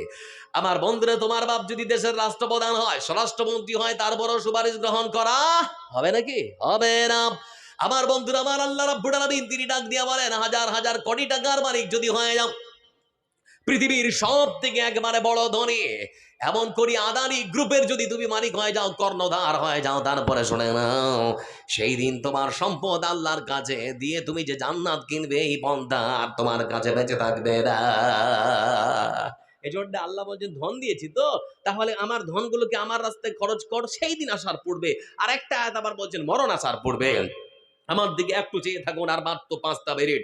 আজকে বিশেষ উদ্দেশ্য নিয়ে আপনাদের কাছে এসেছি, আগেই বলেছি ভাই আমার, আল্লাহ আমাদেরকে অশেষ নিয়ামত দিয়েছেন, দিয়েছেন না দেননি? হ্যাঁ বলেন সবাই, দিয়েছেন না দেননি? লক্ষ্য করে দেখবেন, আপনার যে হাতটা আল্লাহ কবজি সিস্টেম করেছেন, এখানে যদি নাট আর বল্টু থাকতো, খেতে পারতেন? কথা বলেন, খেতে পারতেন কি? আল্লাহ কত সুন্দর নিজের শরীরটাকে সৃষ্টি করেছেন গো। নিজের বডিটাকে নিয়ে যদি মানুষ একবার চিন্তা ভাবনা করে, আল্লাহকে অতি সহজেই মানুষ খুঁজে পাবে। কিন্তু আমরা আমাদেরকে দিয়ে চিন্তা ভাবনা খুবই কমই করি, আল্লাহকে সেজন্য আমরা খুঁজে পাই না। আল্লাহর অসংখ্য নিয়ামত আপনার শরীরের সঙ্গে জুড়ে আছে, তার মধ্যে একটা বলছি, 70 75 বছরের একজন বৃদ্ধ মানুষ, যার অঢেল সম্পদ, সেই মানুষটা একদিন হঠাৎ করে বুক ব্যথা যখন হয়েছে, বুক ব্যথার জন্য চিকিৎসা করার জন্য, যখন উন্নত মানের চিকিৎসা নেওয়ার জন্য আপনাদের কলকাতার পিজি হাসপাতালে যখন গিয়েছে, ডাক্তার পরীক্ষা নিরীক্ষা করার পর লক্ষ্য করে দেখলো হার্টের মধ্যে ব্লকেজ ধরা পড়েছে। মানে সার্জারি না করলে লোকটাকে আর বাঁচানো যাবে না। ডাক্তার পরামর্শ দিল, আপনি কোন একটা প্রাইভেট হাসপাতালে আপনার সার্জারি করান, তাহলে পরে খুব তাড়াতাড়ি সুস্থ হয়ে উঠবে।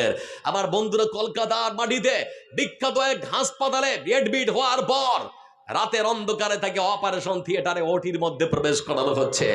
ওটির মধ্যে যখন প্রবেশ করানো হল, সুন্দর করে অপারেশন থিয়েটারে ঢোকানোর পর পোশাক পরিয়ে দেওয়া হয়েছে, অপারেশনের রোগীকে যে পোশাক পরিয়ে দেওয়া হয়, আমার বন্ধুরা বেডের মধ্যে শুইয়ে দেওয়া হলো।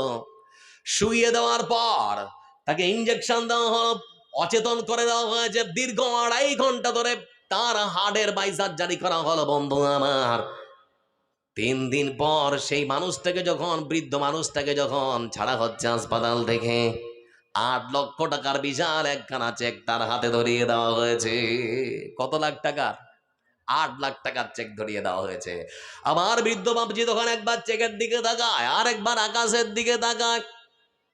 নার্সিং হোমের সেই ডাক্তার তখন জিজ্ঞেস করে, বাবজি কি ব্যাপার, বিলটা কি একটু বেশি হয়েছে? বিলটা কি একটু বেশি হয়েছে যদি বলেন, তাহলে আমরা সবাই একটু আলোচনা করে কিছু কমিয়ে দেব। বেশি কি হয়েছে? আমার বাবজি তখন, ও বেটা ডাক্তার, তোমাকে বলতে যাচ্ছি, আল্লাহ আমাকে সম্পদের কোনো কম দেয়নি। একটা তড়ি মারলেই 8 লক্ষ টাকা আমার সন্তানেরা এখনই হাজির করে দেবে। তাহলে আপনি কাঁদছেন আর আকাশের দিকে তাকাচ্ছেন, আর একবার বিলের দিকে তাকাচ্ছেন, কি ব্যাপার? বলে তাকাচ্ছি এই জন্যই, জানতে যাচ্ছি সর্বপ্রথমে আমার সার্জারি করার জন্য কতটা সময় লেগেছে? বলে 2.5 ঘন্টা। বলে মাত্র 2.5 ঘন্টা? বলে হ্যাঁ। বলে এই 2.5 ঘন্টার, যে 2.5 ঘন্টা শুধুমাত্র আমার হার্টটাকে সচল রাখার জন্য, আমি যেন মরে না যাই, আমার সার্জারি করার জন্য 2.5 ঘন্টা আমার জীবনটাকে বাঁচিয়ে রাখার জন্য তোমরা বিল কষেছ 8 লক্ষ টাকা। আজকে আমি আমার চোখ দিয়ে ঝরঝর ঝরঝর করে পানি ঝরছে এজন্যে যে আল্লাহ রাব্বুল আলামিন আমাকে 70 বছর ধরে বাঁচিয়ে রেখেছে, যে আল্লাহর অসংখ্য নিয়ামত আজ পর্যন্ত আমি ভক্ষণ করে, যে আল্লাহ আমার হার্টটাকে 70 বছর ধরে সচল রেখেছে। 70 বছর ধরে যে আল্লাহ রাব্বুল আলামিন আমার হার্টটাকে সচল রেখেছে, আমার জীবনটাকে বাঁচিয়ে রেখেছে, সে আল্লাহ আজ পর্যন্ত আমার হাতে 1 টাকাও কোনো বিল ধরায়নি। চিন্তা করছি, 2.5 ঘন্টায় যদি 8 লক্ষ টাকা হয়, তাহলে 70 বছরে আল্লাহ চাইলে কত টাকা আমার হাতে বিল ধরাতে পারতেন? আপনি চিন্তা করেছেন, যতদিন বাঁচবেন আপনার চোখের পাওয়ার ততদিন নাকি? একটা টর্চ লাইটে ব্যাটারি ঢুকান, ওই ব্যাটারিটার একটা নির্দিষ্ট মেয়াদ আছে, 2 মাস 4 মাস 6 মাস পর শেষ, ব্যাটারি টেনে ফেলতে হবে, তারপর আর জ্বলবে না। কিন্তু আল্লাহ আপনার শরীরের যে পার্টস গুলো দিয়েছেন, পরিবর্তন করার কোনো প্রয়োজন হয়? যে বলে হাত চলছে না, একটা আর হাত লাগিয়েলে কোনোদিন হয়েছে? পা চলছে, একটা অন্য কারো পা লাগিয়ে এলে পা কিনতে পাওয়া যাচ্ছে, চোখ চলে না, চোখ লাগিয়ে এলে পাওয়া যায় কি? হ্যাঁ না বলে না, পাওয়া যায়? পাওয়া যায় না। বন্ধু আমার জোরে বলতে চাচ্ছি, আমার রাসূল সাল্লাল্লাহু আলাইহি ওয়াসাল্লাম তিনি জোরে বলেছেন, পৃথিবীর বুকে কোনো মানুষ যদি কোনো মুমিন বান্দার একটা প্রয়োজন পৃথিবীতে পূরণ করে দেয়, আমার আল্লাহ রাব্বুল আলামিন সে বান্দার 100টা মানে 100টা প্রয়োজন আল্লাহ সেই দিন পূরণ করে দেবে। আমার রাসূল সাল্লাল্লাহু আলাইহি ওয়াসাল্লাম তিনি বলেছেন, আল্লাহ মুমিন বান্দাদের সাহায্য করেন ততক্ষণ, একজন মুমিন বান্দা অপর মুমিন বান্দাকে সাহায্য করে যতক্ষণ। বন্ধু আমার যারা এখানে বসে আছেন, যে পরিবেশে বসে আছেন, আমার বিশ্বাস আমাকে গত বছর আপনারা অপমান করেননি, এবছর আপনারা আমাকে অপমান করবেন না। আমার বিশ্বাস যে পরিবেশে আপনারা বসে আছেন, ইনশাআল্লাহ সবাই আপনারা বসে থাকবেন, কেউ উঠাউঠি করবেন না। মাত্র 15 থেকে 20টা মিনিট আমি আপনাদের কাছে সময় নেব, আর আল্লাহর কাছে দোয়া করবো আপনাদের জন্য প্রাণ খুলে। তার আগে একটা ছোট্ট মাত্র কথা বলি, বন্ধু আমার আজকে মাদ্রাসার ছোট্ট ছোট্ট বাচ্চারা, ছোট্ট ছোট্ট এই সমস্ত শিশুদের মুখে যদি আপনারা হাসি ফোটান আপনাদের সম্পদ থেকে কিছু দিয়ে, ওয়াল্লাহি আল্লাহর কসম খেয়ে বলি, আল্লাহ রাব্বুল আলামিন আপনার বাচ্চার মুখে হাসি ফোটাবে, আর আপনার বাড়ির সমস্ত রকমের বালা মুসিবত আল্লাহ দূর করবেন। বন্ধু আমার একটু প্রস্তুতি নিয়ে আপনার কবরটার জন্য বাড়িটাকে সুন্দর করে বানিয়েছেন, এত সুন্দর করে বানিয়েছেন, আপনার বাড়ির পায়খানার চেম্বারটাকে পর্যন্ত, এমনকি পায়খানার ঘরটাকে পর্যন্ত মার্বেল পাথর দিয়ে সুন্দর করে তৈরি করেছেন, করুন, কোনো বাধা নেই। তবে বলতে যাচ্ছি, বুকে হাতটা রেখে একটা বার নিজের মনকে জিজ্ঞেস করুন, মরণের পরে যে কবরটার মধ্যে শুয়ে থাকবেন সেই কবরটাকে কি সাজাতে পেরেছেন? যদি না সাজাতে পারেন তাহলে আজকে সুবর্ণ সুযোগ এসেছে, আজকে আপনাদের কাছে একটা সুযোগ এসেছে, দান সাদকা দিয়ে আপনাদের ধন সম্পদ থেকে কিছু টাকা খরচ করে আপনার সেই চিরস্থায়ী থাকার কবর নামক জায়গাটা, সেই বাড়িটাকে সুন্দর করে সাজাবেন।